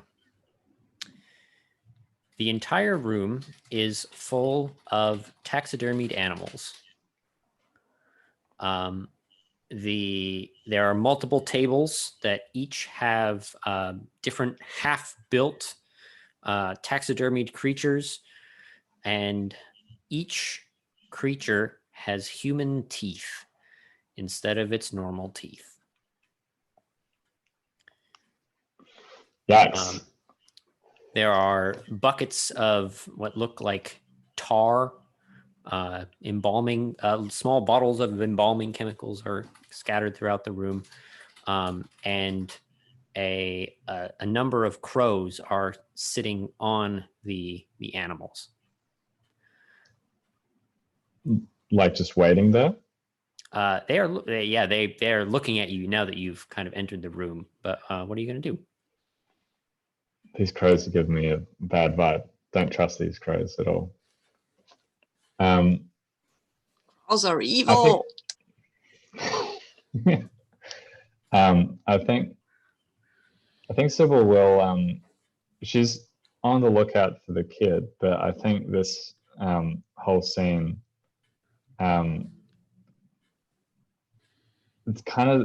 it seems like it's probably at first glance, I think it's fair to say it looks like some kind of ritual. I think she wants to see if there's any, if she can figure out any, if there's any reason why this is being done that's apparent, or try to get in the head of whatever has done this. Okay. So yeah, this sounds like a hunt roll. You're trying to get into this room. You get one light dice. A skill or piece of equipment that would make your hunt easier. You're leaning again on this rituals skill. It's turning into a useful one. It is turning into a very useful one. So yeah, why don't you give me 2 dice?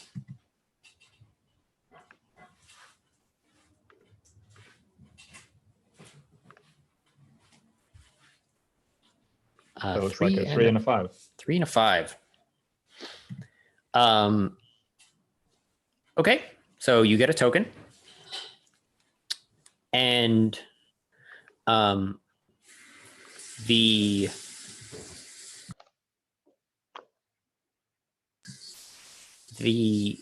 moving into the room is it's a trip.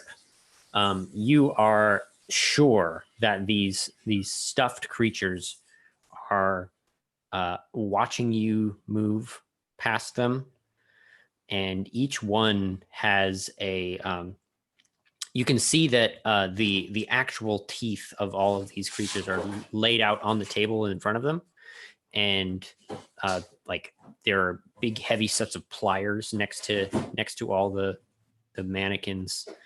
How are you investigating this room? Are you just perusing? Are you poking around at things? I think Sybil's definitely poking around at things. She's if there's any compartments or anything anywhere, she'll be like looking inside them. But also, I don't think she would be afraid of like inspecting these taxidermied animals a bit closer. Yeah, so you start poking around at the bottles, and as you move toward a crow, it like hops to the next animal away from you and like caws at you. But the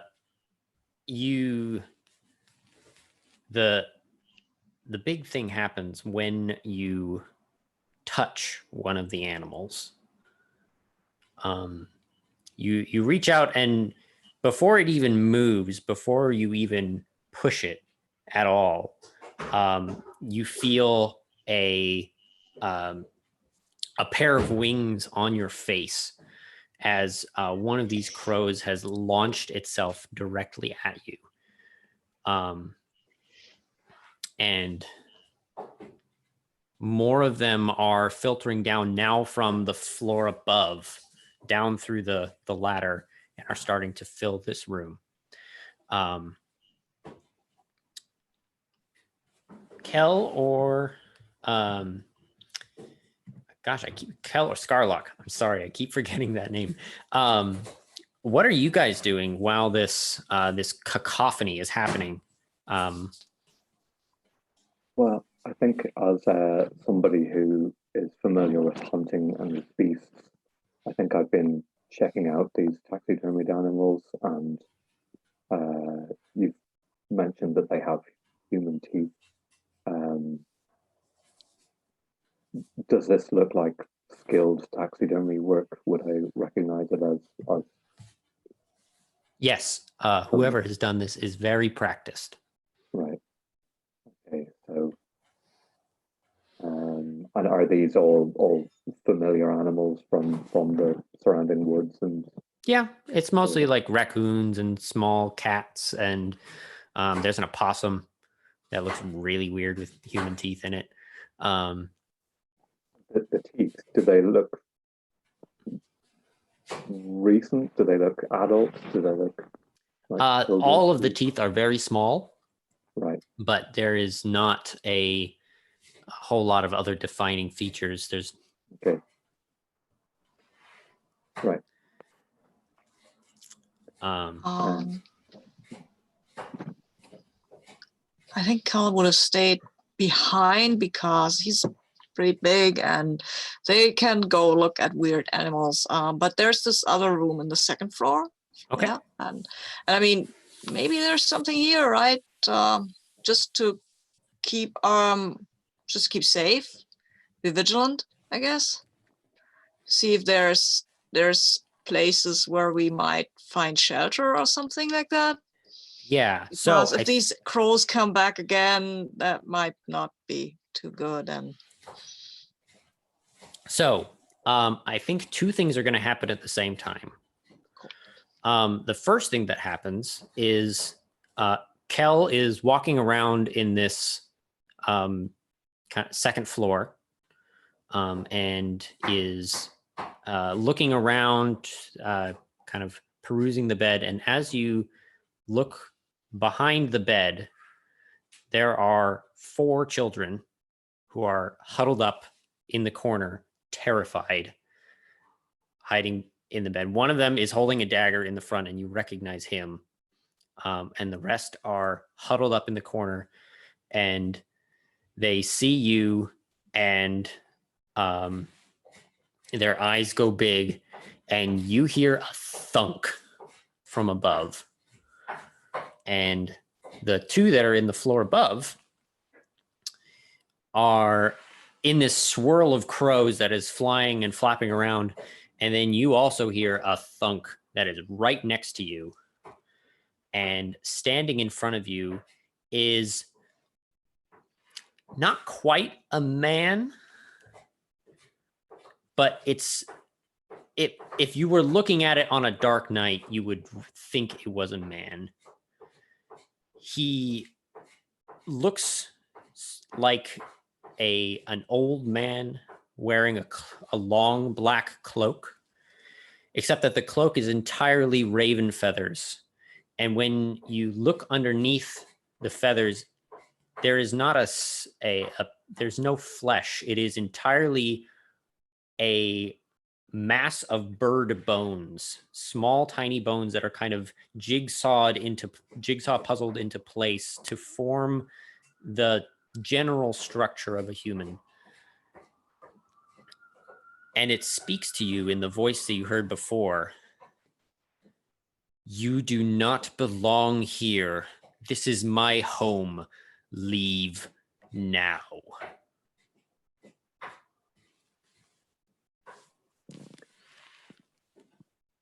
I think I'm going to say. So, oh, no, you go.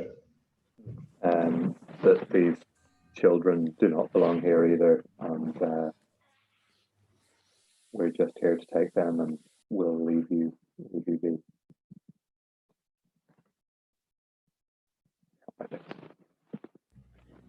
Yeah, just trying to. I think at this point it is walking towards you, and you don't have a whole lot of time to talk back at it. Right.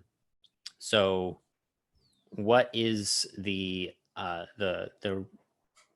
what is the thing that you're going to do? Are you going to charge back, or are you going to try and retreat, or are you going to try and use some kind of trickery or something to stop it from coming at you?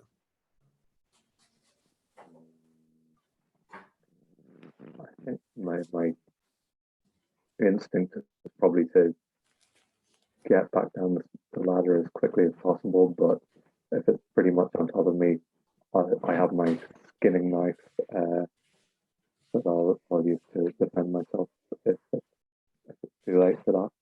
Okay. Sibil, what is your instinct in this situation? I think pretty much the same. She wants to get out of there. Okay. I do have a mechanical question about hunt tokens. So yes. How do we use those, and what are they for?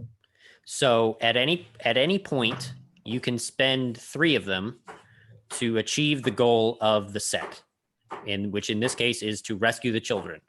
So at any point, you can say, I'm going to spend 3 tokens right now, and the children are free and we can leave. And you can also spend them one at a time to find pieces of treasure throughout the set. And that's how you find treasure. Gotcha.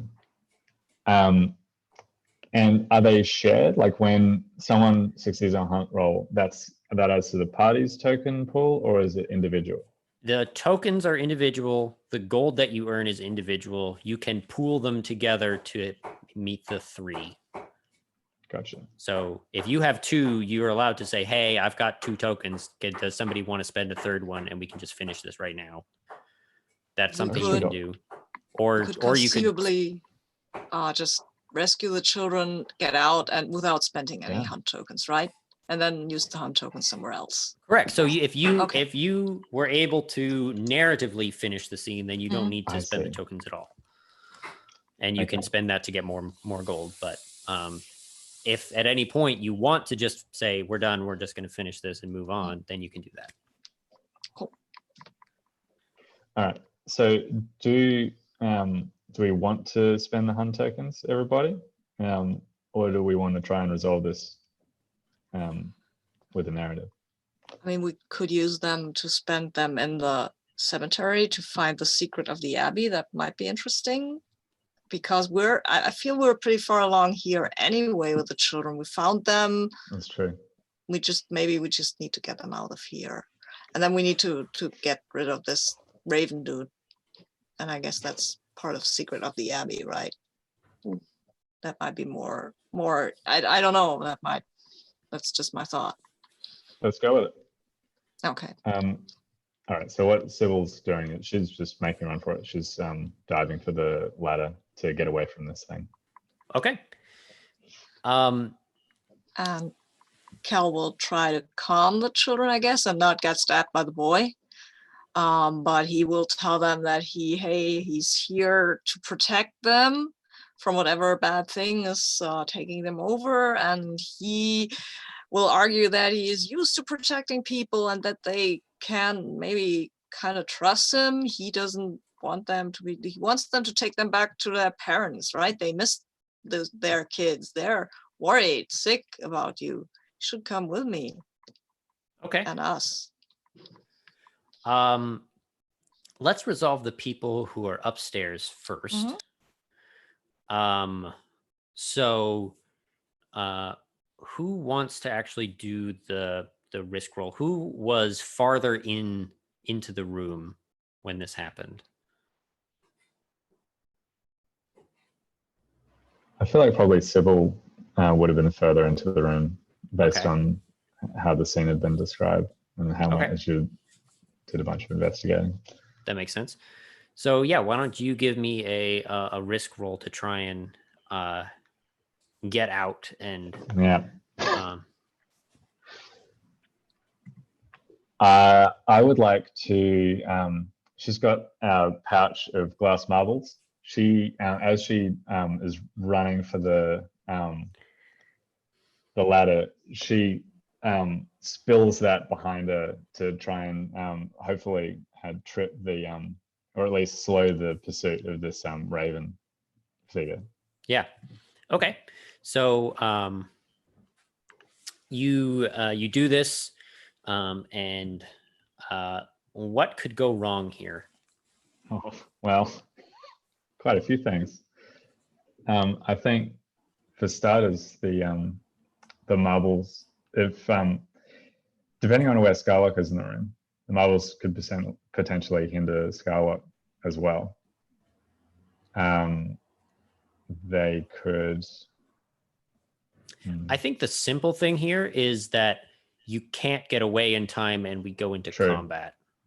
Yeah. So I think that's the thing that could go wrong here. All right. Just keeping it simple. That is a great devil's bargain, though. That especially with Skarloc's limp leg, he's going to have a hard time getting over all those marbles. If you want to take that.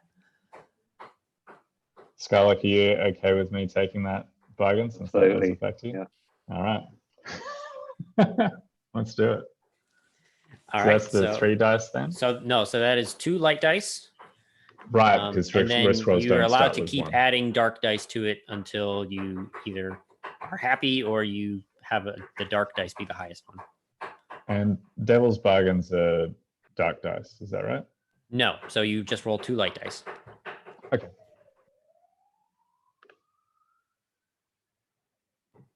That is a really good roll. 6.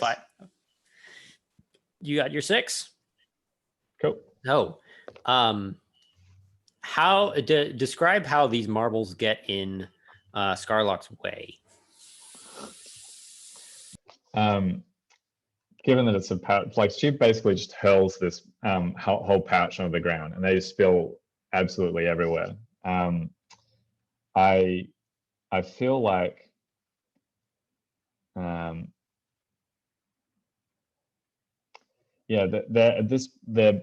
they scatter pretty much everywhere around where the ladder hole is, so there's not really any easy route around them, or at least if you were to try and get around the marbles, you'd be moving much slower, which would probably increase the chance of this raven thing getting to you.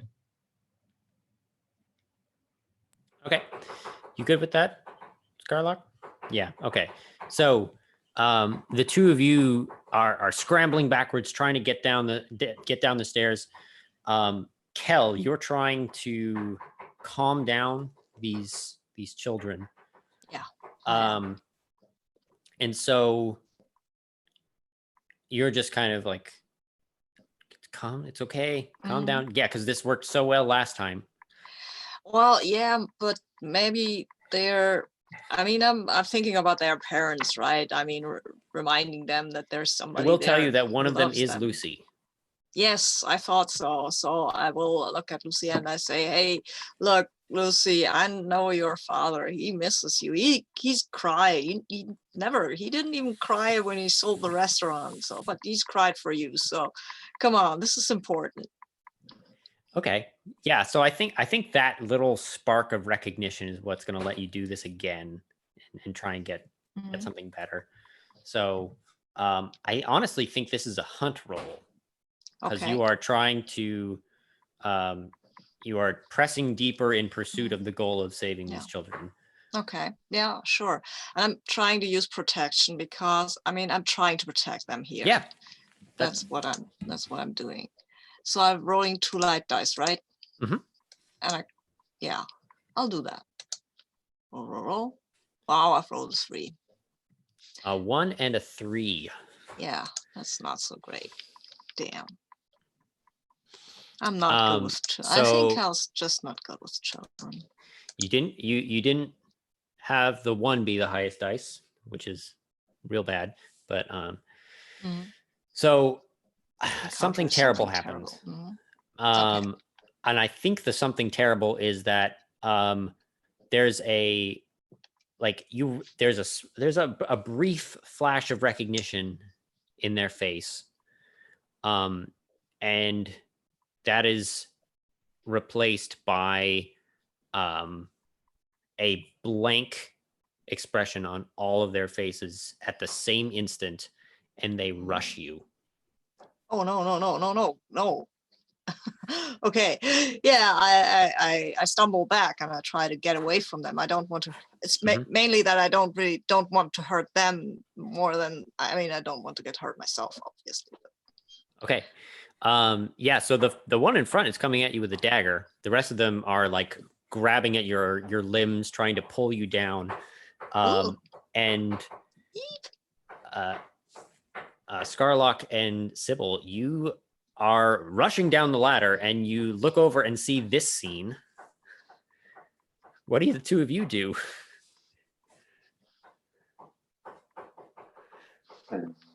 Yeah, Skarloc, you're the one who's kind of last out of the room and probably the one who's most aware of everything that's going on. So what are you going to do? I guess I see the, what is it, four children that are in here, and they seem pretty feral, pretty aggressive. But yeah, I think my thoughts are just on trying to bundle them up and drag them out of here, basically. So if I have I don't know, a rope or a sack or anything that I could try and corral Yeah, so them. one of the item options I believe is rope. 60 feet of rope. Yeah, so you can use that. And I don't think this is combat. I think this is another risk roll, trying to grab one of these things and drag them away before they can do too much damage to Kell. So you have the equipment that you need, so you get 1 dice. Devil's bargains. I think the devil's bargain is that you can only get 1 of them,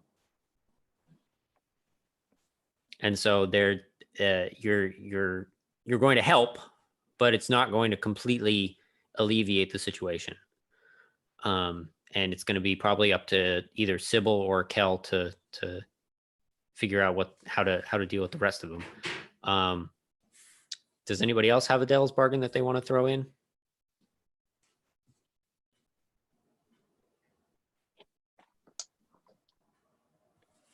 I mean, the Just- really bad devil's part would be that he hurts one of the kids when he does that. But Ooh, that's good. that's a bit evil. I'm just going to mention those 3 tokens that we have and wonder if Could we If it- spend them now and say, okay, we will resolve Yeah. this without the You- roll? Yeah, you can say that you're going to spend those tokens, and then this is enough justification to do that. what do you I think? don't have a token, but I think at that point it might We've be got advisable. 3 between us, haven't Yeah, we? yeah. I think it might I've be the actually, point where it's I've got 4 at this point. I think this might be the time. So let's do it. Okay. Yeah. So, Sibil, you're the one who's spending the tokens. So why don't you narrate us through how you guys get out with the children? So I think Skarloc starts, grabs this rope from his pack and starts unwinding, and Sibyl immediately sees what he's doing, and we can hear this. Is the raven creature following us, or is it stayed up? Yeah, upstairs? it's following you slowly, but it's following you. Some marbles falling down the lap.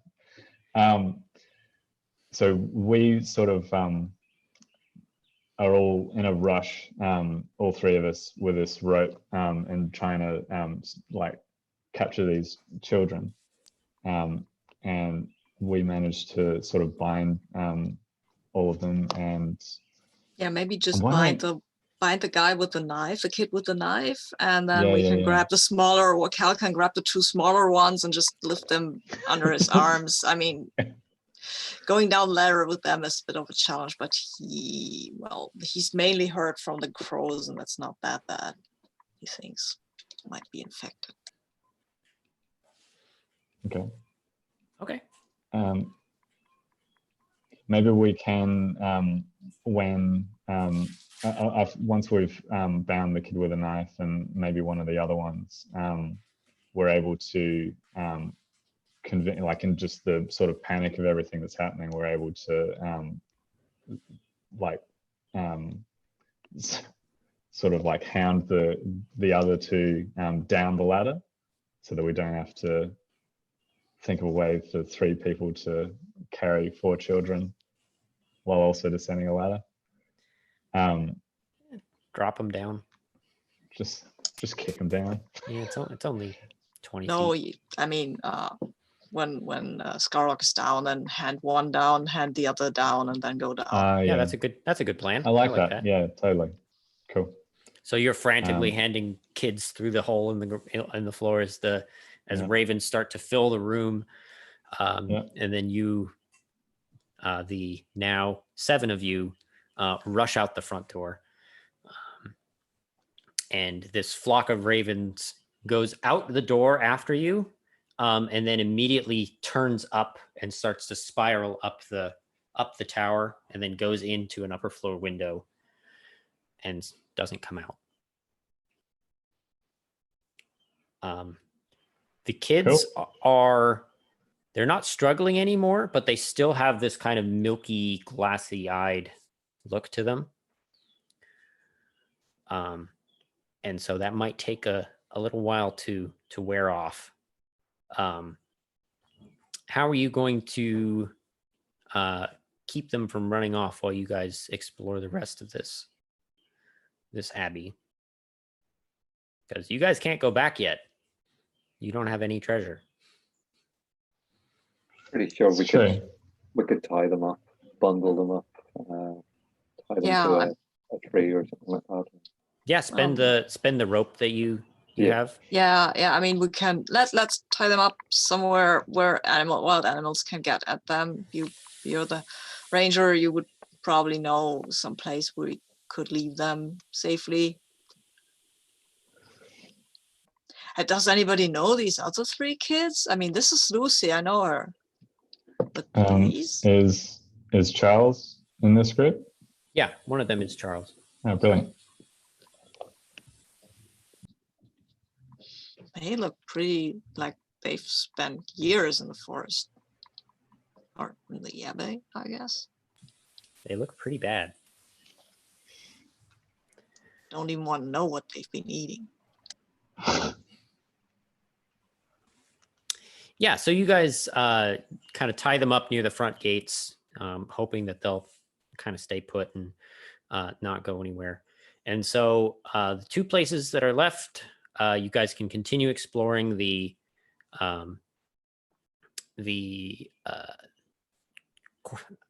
graveyard. Couldn't think of the word. Can continue exploring the graveyard, or you can make your way into the ruined chapel. I will tell you guys that the set goal for the ruined chapel is to find the hidden treasures of the chapel. So that is up to you. If you are more interested in the secrets of the Abbey, or you're just going to beeline straight for the treasure, that's up to you guys. I think Sibil at this point is, I think she's hoping to find this artifact relating to her drive. So probably she's more inclined to head into the Abbey itself. How about everybody else? Oh, haven't been there yet, so let's go there. I mean, the mausoleum is probably pretty bad, and maybe we can find something in the Abbey to help us, right? Yeah, maybe. All right, so you guys make your way into the front door of this chapel, and the chapel itself is a large kind of freestanding building. A large chunk has been taken out of the roof, kind of up and to your right, and the stone walls are more moss than stone at this point. But you make your way inside, and the entryway is covered in these beautiful mosaics, or at least they used to be beautiful, and now they are mostly chipped stones and crumbling plaster that is barely recognizable. At you can see through the doors that are now kind of hanging loose on their hinges and rotted. A large, true chapel spread out in front of you with large pews.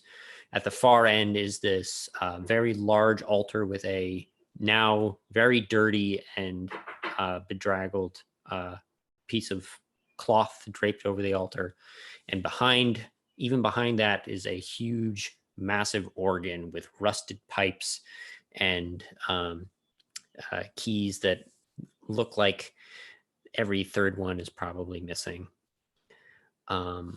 So what are you guys interested in looking for here? Yeah, I'm a craftsman. I want to look at the organ because I once thought of buying one for my restaurant. That's awesome. Yeah, so you make your way through the pews and up to the top of the chapel. So why don't you give me a hunt roll? Yeah, I will use craft at that point because I mean. Yeah, that makes sense. Right, and do I take? I rolled 2 dice. Nice. Maybe I'll roll something good this time. I've rolled a 2 4s. 2 4s. All right. 2 4s. That's not awesome, but it's okay. I got a hunt token. You get a token. Whee! First token. And nice. And you make your way up to the organ, and more curious than anything, you think that you're curious if it still works. And your curiosity gets the better of you, and you reach out and you touch one of the keys, and it does work. A great booming, rattling, shaking noise comes from the rusted pipes, and you can hear the pipe as it vibrates, and large chunks of rust are pulling off of the sides and falling down on your head. And out of the valve of the pipe comes a bluish smoke. the blue smoke swirls out of the tube in the pipe and starts to swirl around you as you Go away. Go away. No, no. and it starts to take shape as ghostly birds that start to fly around you, cawing and chasing you down down away from the organ. What do you do? I'm letting myself get chased away by these, and when I reach the others, I will maybe not run. That it still works. But, yeah, so they are definitely pursuing you. Oh yeah, I still I'll get outside. Maybe that will disperse them. There's a bit of wind, I guess. I hope. So you can either try and do a risk roll to get away from this thing, or you can engage them in combat. I will say that these only have a rating of 7. So okay. How do we go about combat? The way that combat works is that everybody will roll a single light dice, which is your weak point, essentially.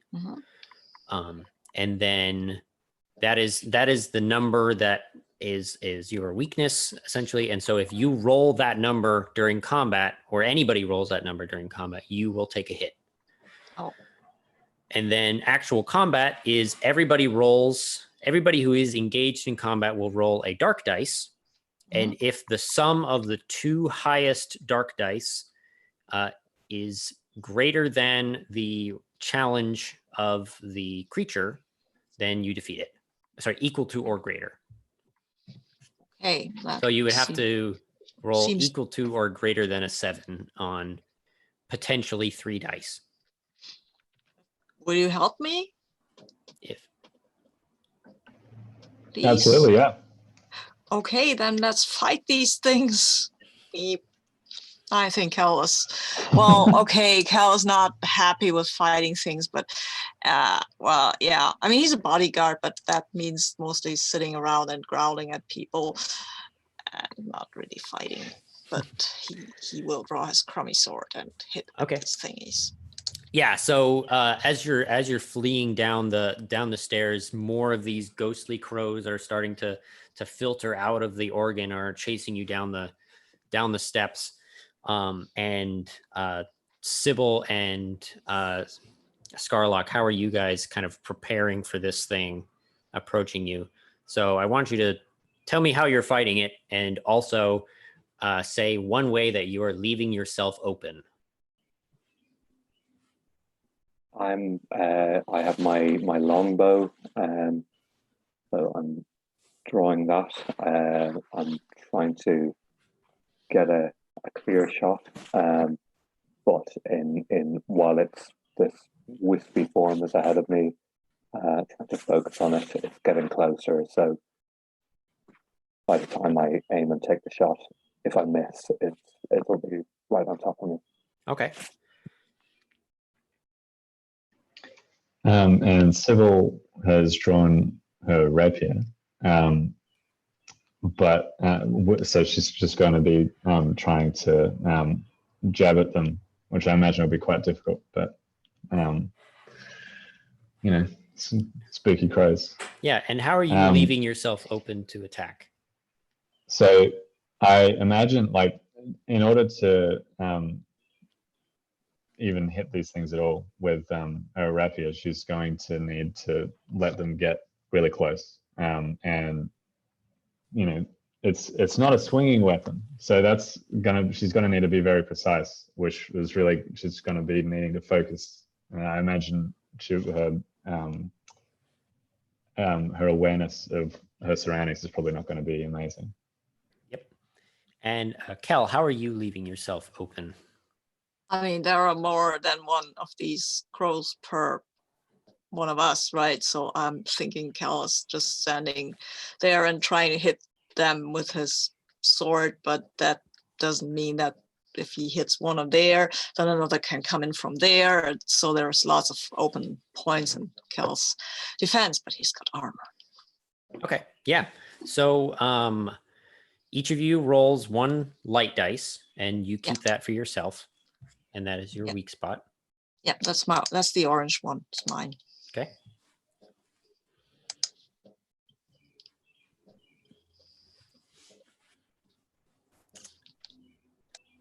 And then why don't we have Kel roll 3 dark dice, since you're kind of the epicenter of this fight. Okay. Wow. I'm scared. Okay, 3 dark dice. Which color So is did dark here? so Ivan and James, what numbers did you get for your weak points? 1 on I the green got die. a 6. Okay, so 6s are not great. I've got a 4 and 2 5s. So That is we a did great it. roll. Yeah, and I hit myself. I mean, I hit my own weak spot with that roll. It's Did you? Cal's weak spot. Yeah, the 4 is Cal's weak spot. Oh, the 4 is okay. Yeah, so Kel is going to take you can either take 1 ruin or you can mark your armor. I will mark my armor. I already took 1 ruin and I'm pretty sick of that. So yeah, you how do you defeat these ghostly crows? I imagine there are actually a bit I mean, they're vulnerable to iron. I guess they don't like iron. If they get hit by iron, they will disperse into some kind of harmless smoke. And since both Sibil's rapier and my sword are made of iron, they will disperse. Even if the rapier just touches them a little, they will just disperse. And if one of the arrows, I imagine they are tipped, even, yeah, the arrow tips at least are made of iron. So if one of the arrows goes through them, then that also will disperse some of these crows. And yeah, and they will scratch at Kel's armor, but the breastplate has had worse things thrown at it than ghostly smoke crows. So okay, so we I'm get to gonna actually do the mechanical stuff with defeating a monster. So why don't you roll me 7 gold dice, or it's gold or yellow dice. And so the way this works is when you defeat them, you immediately get treasure equal to the number of 6s that you get by rolling their power of worth of gold dice. Oh, okay. So we roll 7 gold dice, and then we get you get treasure equal to the number of 6s that you roll. Oh wow, okay. I roll yellow dice, and let's see how that goes. Oh, hey, wow. There's 2 6s there. There's 2 6s there. It's all right. Okay. So yeah, you you make your way up to the organ to try and like kind of, now that these crows are gone, take a better look. And you pull open you're poking around at it. You tap the keys and no more crows come out. And you're poking around and you actually pull open a cupboard at the bottom that you think is going to have the like mechanisms and everything in it, and it does. But there's also a small golden statue and a ring that is hanging off of the statue. The statue is a looks like a kind of a ritualistic piece. It's a small monk who's set down in prayer.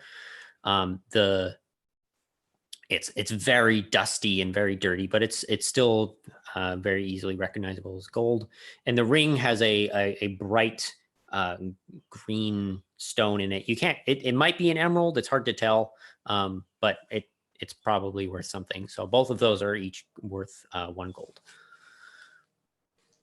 Hey, we found some stuff, guys. Look what I found. Stuff. That's probably worth something. Maybe not quite a tavern, but still. The other thing you guys get to do is you get to name these things. So if you go over to the bestiary tab, let me read the specific rules on this.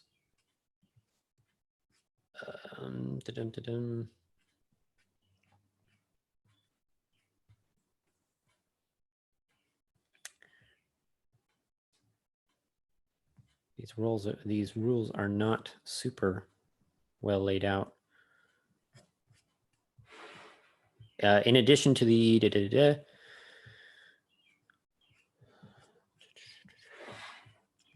that just explains what the bestiary is, not how to use it. When any member of the party makes a risk roll or a combat roll against an unknown monstrosity, the monster can be given a name and added to this list. Once it has a name, you can do further research on the monster to learn more about it. Most of this information can be discovered during play or freely given by the GM. The only research that must be paid for is learning the monster's weakness at a cost of 1 gold. This sheet is shared by the whole party, and more sheets can be added if more monsters are encountered. So, what are you guys going to call these things? Smoke crows. Smoke crows, ghost crows. Yeah. Ghost crows. Oh, I like ghost crows.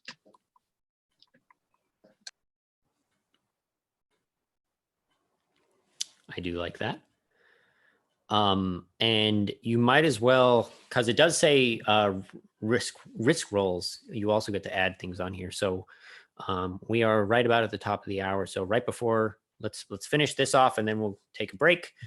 If you want to also add the raven creature thing to this, and the severed hand as creatures that you could learn about if you were to leave and come back, what would you call them?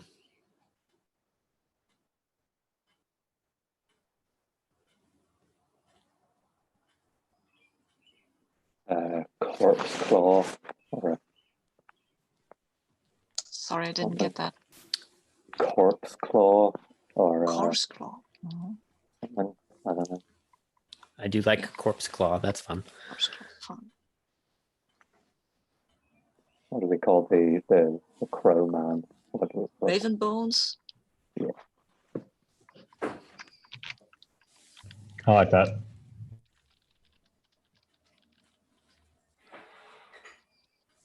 That's good.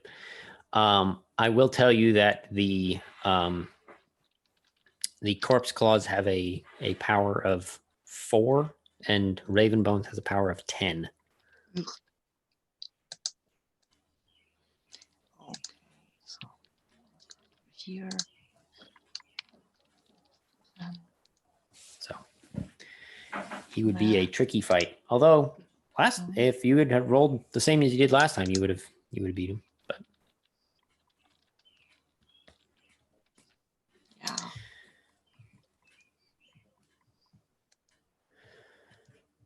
all right. I think that's a good spot for us to take our final break. And I will see you guys at 5 after. Cool. Thanks.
All right. Getting down to it. Found some treasure. That's what we're all here for. All right.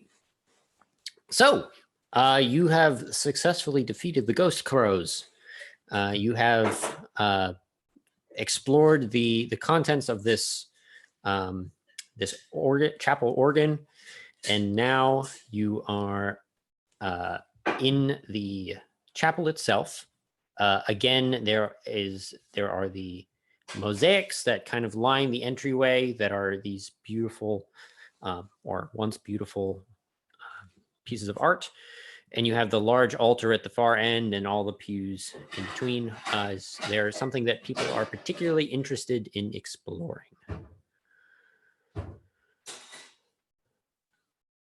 You said there were some altars? Yeah, there's a large altar at the far end that's draped with this cloth that was very clearly once a nice, clean white cloth, but is now covered in rubble and ruin. Sibil will approach that.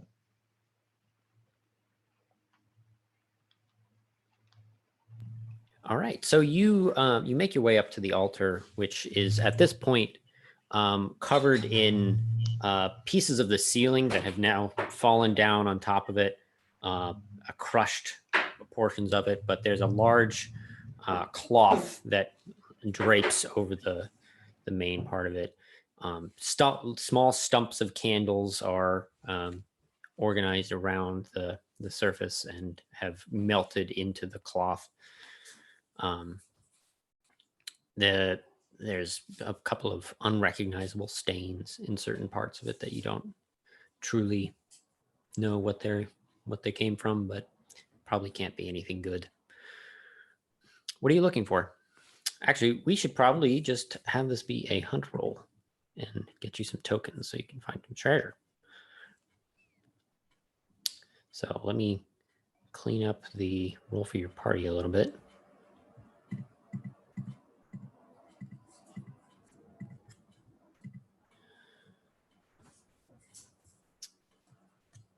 So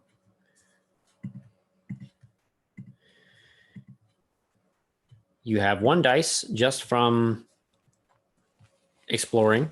How are you investigating this altar, and what skill or piece of equipment do you think is going to be particularly useful? I'd like to see if I can find any evidence of this altar having been used in some form of ritual. And maybe identify the source of these stains. Okay, yeah. So you've got a skill that is going to help you out. So why don't you roll 2 dice? All right.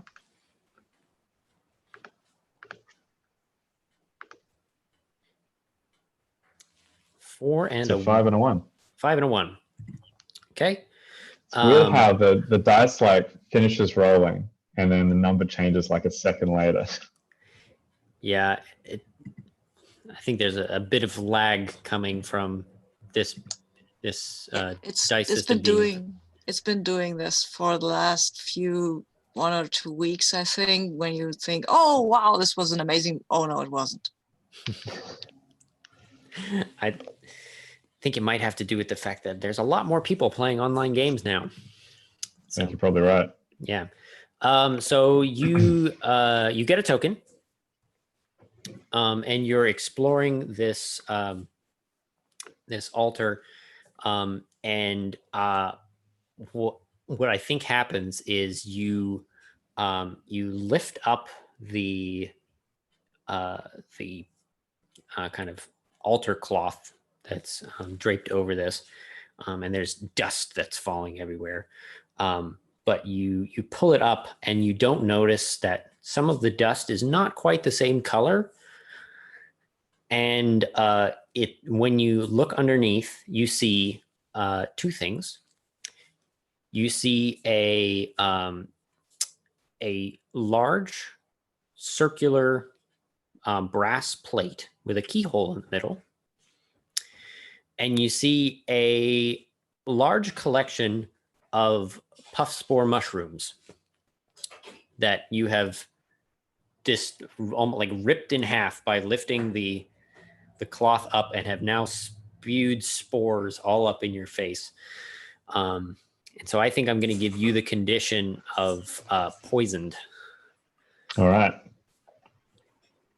And so you're coughing and wheezing and pulling back from this cloud of spores that have gotten into your nose and mouth.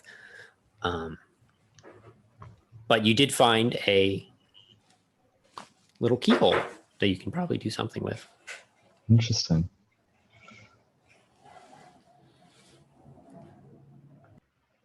All right. Can I spend a hunt token to try and jimmy open this keyhole? Or maybe, I feel like there's probably not a key nearby. I like the idea of maybe in the cult Sibil learned some ways to pick locks. And so you could, there is a lockpick item that you could use. Okay. Yeah, sweet. That would probably be a little more mechanically justified, but that is you wouldn't spend a token to do that, since that is tied directly to the kind of the theme of the hunt. Spending hunt tokens is more like finding little hidden trinkets that are kind of scattered throughout the set.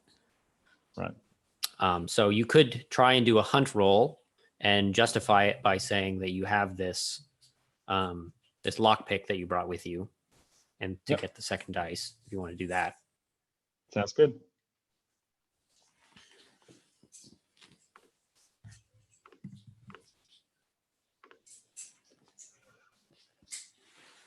Four and a 5. 2 5s. So you get another token.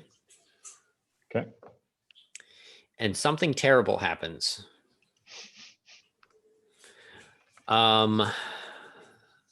Something terrible. I feel like Sibil, like the whole time she's trying to pick this lock, she's just coughing and like spluttering and struggling to sort of maintain so her composure. I don't know if you're even able to like finish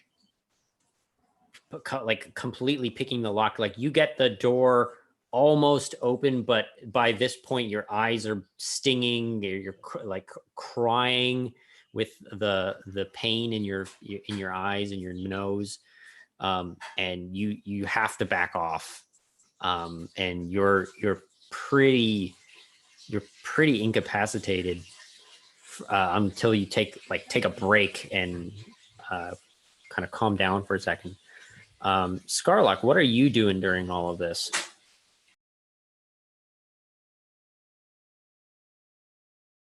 You're muted. Yes, I am keeping my eyes open, checking entrances and exits, seeing if anything else is following us or anything else is in here.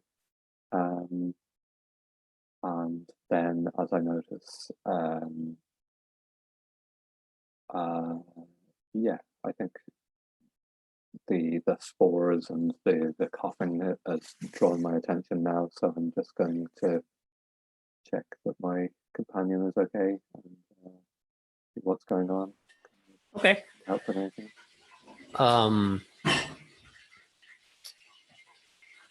I think this is probably a risk. This sounds like a risk roll to try and protect him. Do you agree with that? So why don't you? Do you have a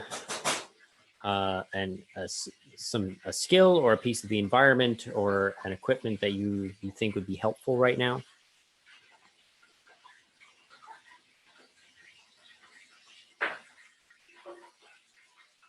I guess my hunting or traps.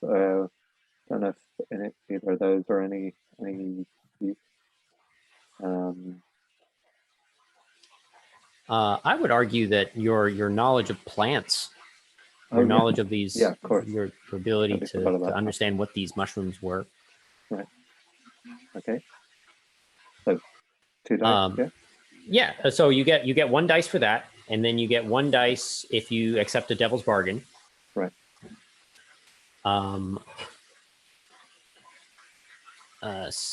Sabine or James, do you guys have a good devil's bargain for this?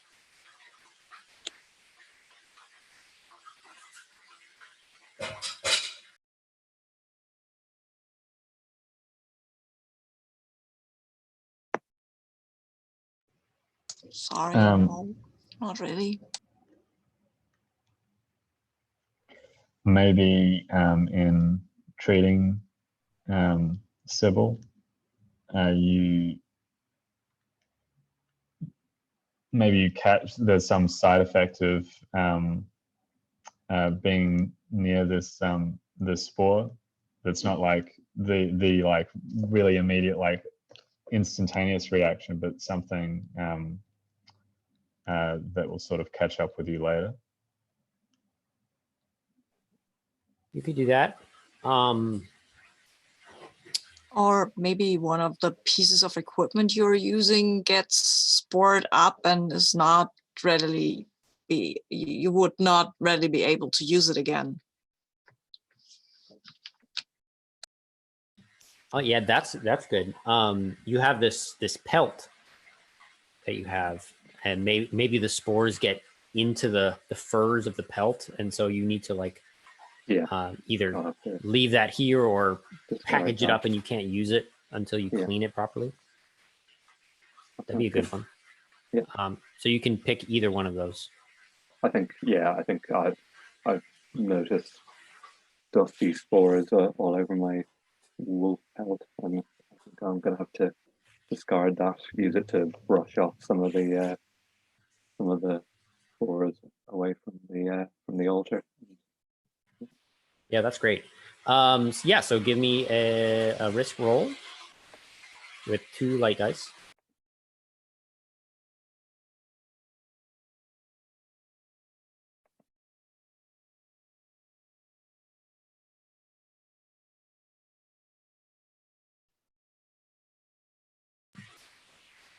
That's a 2 and a 4.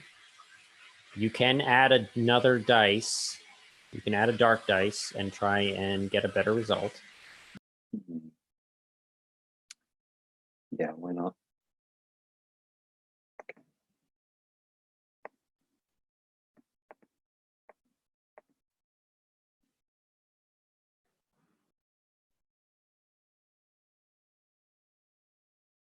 Still a 4. Still a 4, and your dark dice was not the highest. You can keep going. Right. Yeah, sure. You can keep adding dark dice. As long as the dark dice is not the highest one, you can keep going as long as you want. Amazing. Oh, And every time you add a new dark dice and re-roll all of them. I'll try one more time.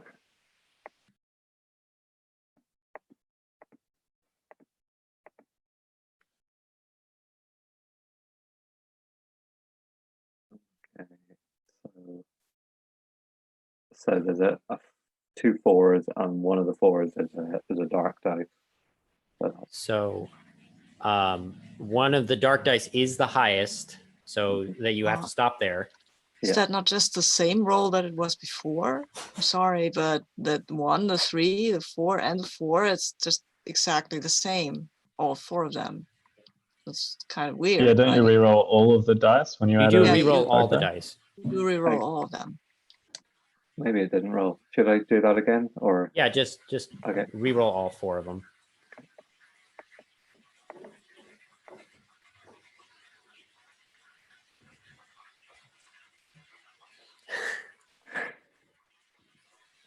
Still stuck on a 4. Do you want to keep going?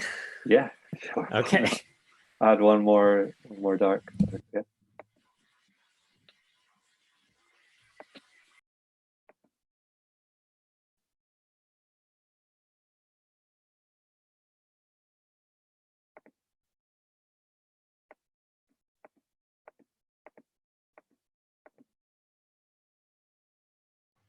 What's the worst that could happen?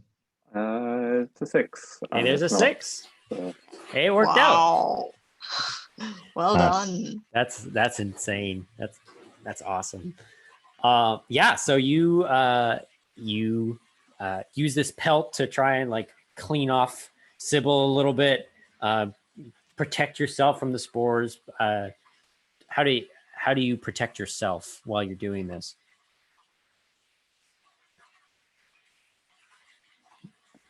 I think I've probably got my my cloak or my hood over my nose and mouth, and yeah, just trying not to touch things using my sleeves as much as possible, and yeah, coughing into my elbow, and yeah, that's it. Just yeah, and Yeah, not and to so you inhale. pull Sibyl away out of this cloud of spores that is slowly settling down to the ground. And you also see this this keyhole that is now has a little bit of a crack in the door. Kel, what are you up to? I would have looked over as Sibyl was going down and looked if I could do anything to help. But they seem to have the situation well in hand, and there was still this mosaic at the start, right? I mean, I'm gonna look at it because I mean it might be something I might use for my restaurant, maybe. Okay. Yeah. Yeah, because Yeah. So why don't you give me a hunt roll? Yeah, I will give you a hunt roll. Can I do it with craft, or would that be stretching it? That's the skill you get for being the Uninspired artisan. So yeah, I mean Yes. that it's like an artistic craft type. Yeah, So yeah, I'm a bit uninspired with the whole thing, but well, I'll give you a hunt roll. Let's see what terrible thing. Oh no terrible thing. I've rolled a 6. So 2 and a 6. Awesome. token. You get a token and nothing bad happens. Wow.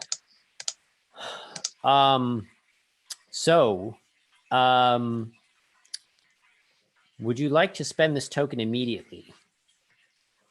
No, I don't know. I don't. Or treasure, right? Yes. Just fine. So, I mean, I would like to get to the children. Actually, I'm not that looking for. I mean, we will still get paid when we get out, right? So let's finish up here. Let's see what we can find, and then try to find that Raven guy and get the children out of his claws. Okay.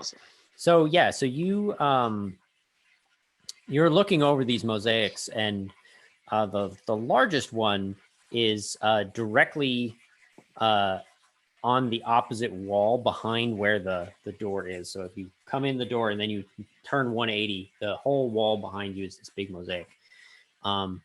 And you're perusing this with your trained eye, and you notice that one of the tiles is significantly brighter than its neighbors, and you head over, and it's a glittering ruby that is embedded in the wall.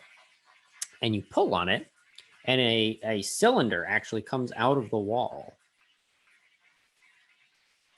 with this ruby in the top, and the end of the cylinder is shaped like a key.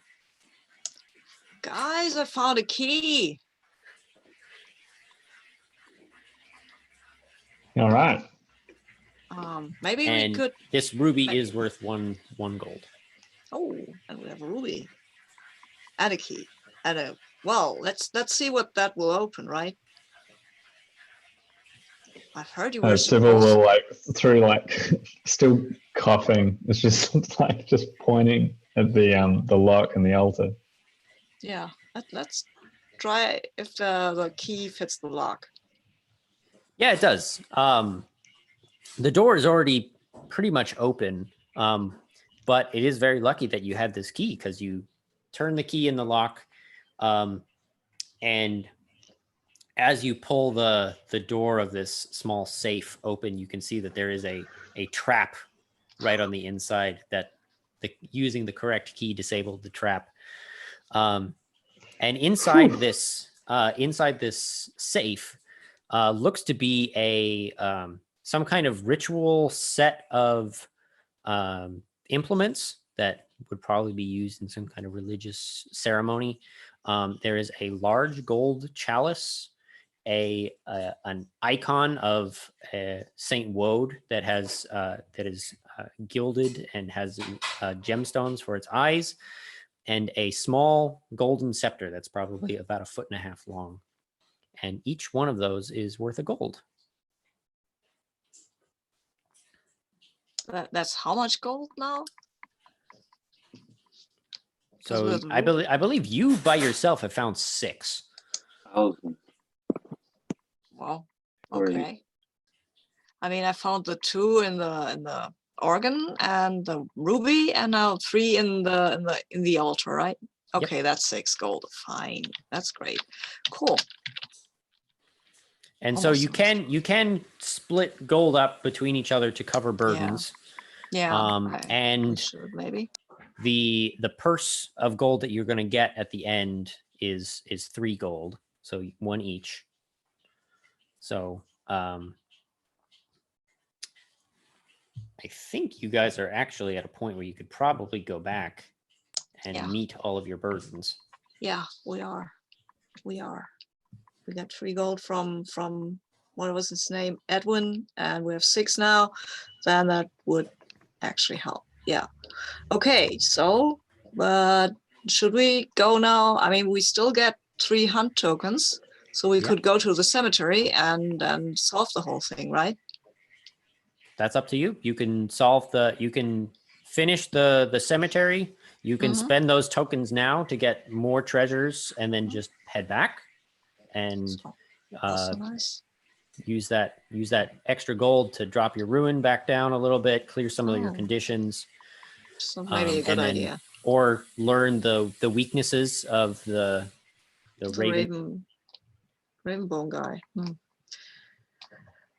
So what are we going to do? More gold? I would like the idea of having more gold, actually. More gold sounds pretty good, actually. Yeah. I guess that's what we set out to do. Yeah. So the goal for this set that we're in, is that has that been met by finding this cache? Okay. Yes. So you guys successfully found the treasures, and so you don't need to spend the 3 gold to get the treasures. Cool. Okay. But we can now go and spend our 3 hunt tokens to find more gold in this set here, right? And then take the children and go home or go to the city. That sounds like a good idea. I mean, let's do that. Spend hunt tokens. Go away, hunt tokens. How much time do we have left, by the way? We are about half an hour from the end, and so this would be a perfect time to kind of say, you guys get your treasure. You take the children back, and I think as you leave the abbey, the farther away you get, the clearer their eyes get, and they become more kind of cognizant of what's going on, and eventually you make your way back to town with the 4 children in tow and your bulging sacks of gold and treasures, and you have successfully survived the Abbey of St. Clewd. Awesome. All right. Cool. Yay. So, high fives. Yeah. And you guys have all made it back. You guys have plenty of gold left over to spend on some stuff. So, you guys are welcome to leave if you need to go and do stuff, but I would like to do a quick roses and thorns, so that we can kind of debrief a little bit from that. Does everybody know what that is? Do I need to explain that? Okay, you guys are good. So who wants to go first? I can go first, at least with roses. Yeah, So let's go through with roses, and then we'll go through if anybody has thorns afterwards. Okay, so I would like to give roses to everybody because I like this game and the way it was played, and I like the way that Sibil was always looking for symbols, and the way that Skarloc, yes, it's Skarloc. I just like the whole Skarloc thing with these bees and the stuff, and it was just a lot of fun playing with these two other treasure hunters who seemed equally not quite well equipped to go treasure hunting like Cal. And Sam, I loved the set. It was amazing. I would have, this is not a thorn exactly, but if you put teeth into your lines and veils, because I know that people have hang-ups with teeth, and there were these human teeth thing that I don't mind that, but I know that there are people who do. So so if you have one of them in your game, you might want to put it up there. But I loved it. I actually loved the idea of having these taxidermy. That was really creepy and fun. And yeah, that was a very nice set. And now I understand how sets work. So thank you for that.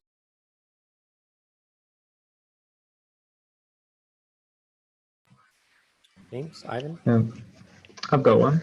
So I really liked the this is my first time playing Trophy. Really like the system, particularly the sort of push your luck thing with the dark dice when Skarloc was just adding dark dice after dark dice to try and beat a 4. That was great. I can see that going incredibly badly, which is very nerve-wracking. That was really cool. And yeah, just to echo what Sabine said, really like the whole setting and setup for the Abbey. It was really cool. And yeah, I pretty much echo the same. It was great to play with you all. I really enjoyed it. Really enjoyed the system. It's my first time playing Trophy Gold. I'd read it, but hadn't played it, so it was very enjoyable. And I really like the setting. I like the all the Dolmenwood stuff, which I've only read but haven't got to play. So that was very fun. And I think roses to everybody. Those intro scenes, I had a lot of fun with those. I really like doing that stuff, especially the one with Sabine. That was a lot of fun to play through. Ivan, thank you for leaning in on the risk. That was where that's where it really clicked for me. That felt so desperate and huntery, and I loved that moment. And James, thank you for just like poking every possible thing in every scene and just trying to pull everything back. And that was a lot of fun going through that. So thank you all for that. And we'll go backwards for thorns. And I think the like thorns wishes. I kind of wish that you guys had rolled exactly opposite what happened, because every time you rolled bad, I didn't have anything planned, and every time you rolled well, I was ready with something bad to happen. It's just how it goes. But I don't really have a whole lot of like true wishes. I think this session went really well, and so I'm very happy with it. Ivan, do you have any wishes or thorns that? I think the only thing I wish is that we had more time and had more time to explore the place and the characters and the themes and the weird crow guy and stuff. I think just being aware of we have a goal and we have to try and do this thing, but there's so much things that I'd like to investigate and play with. That's the only thing I think really.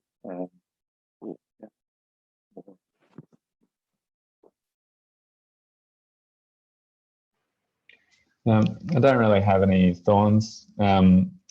the one thing that sort of that I do wish is it's funny that you mentioned the stuff with the rolls, Sam, because I was hoping for a bit more of a sort of a like intense, like life-threatening sort of a horror vibe, which out of trophy, and I feel like just by how the rolls worked out, it just was sort of playing against us on that, because we just did first game of trophy, so who knows, but my impression was that we just had very good luck with the system today. But yeah, it was still a lot of fun. Yeah, I was listening to a pair of sessions earlier in the week that Jason Cordova ran, and in the first session, nobody took any ruin. One person got a condition at one point from rolling strangely, and then in the second session, everybody died because of one combat that did like 7 ruin total. It was insane. Just Yeah, wow. It's the flip of a coin with a lot of these things. So you guys rolled really well, and it was a lot of fun. So cool.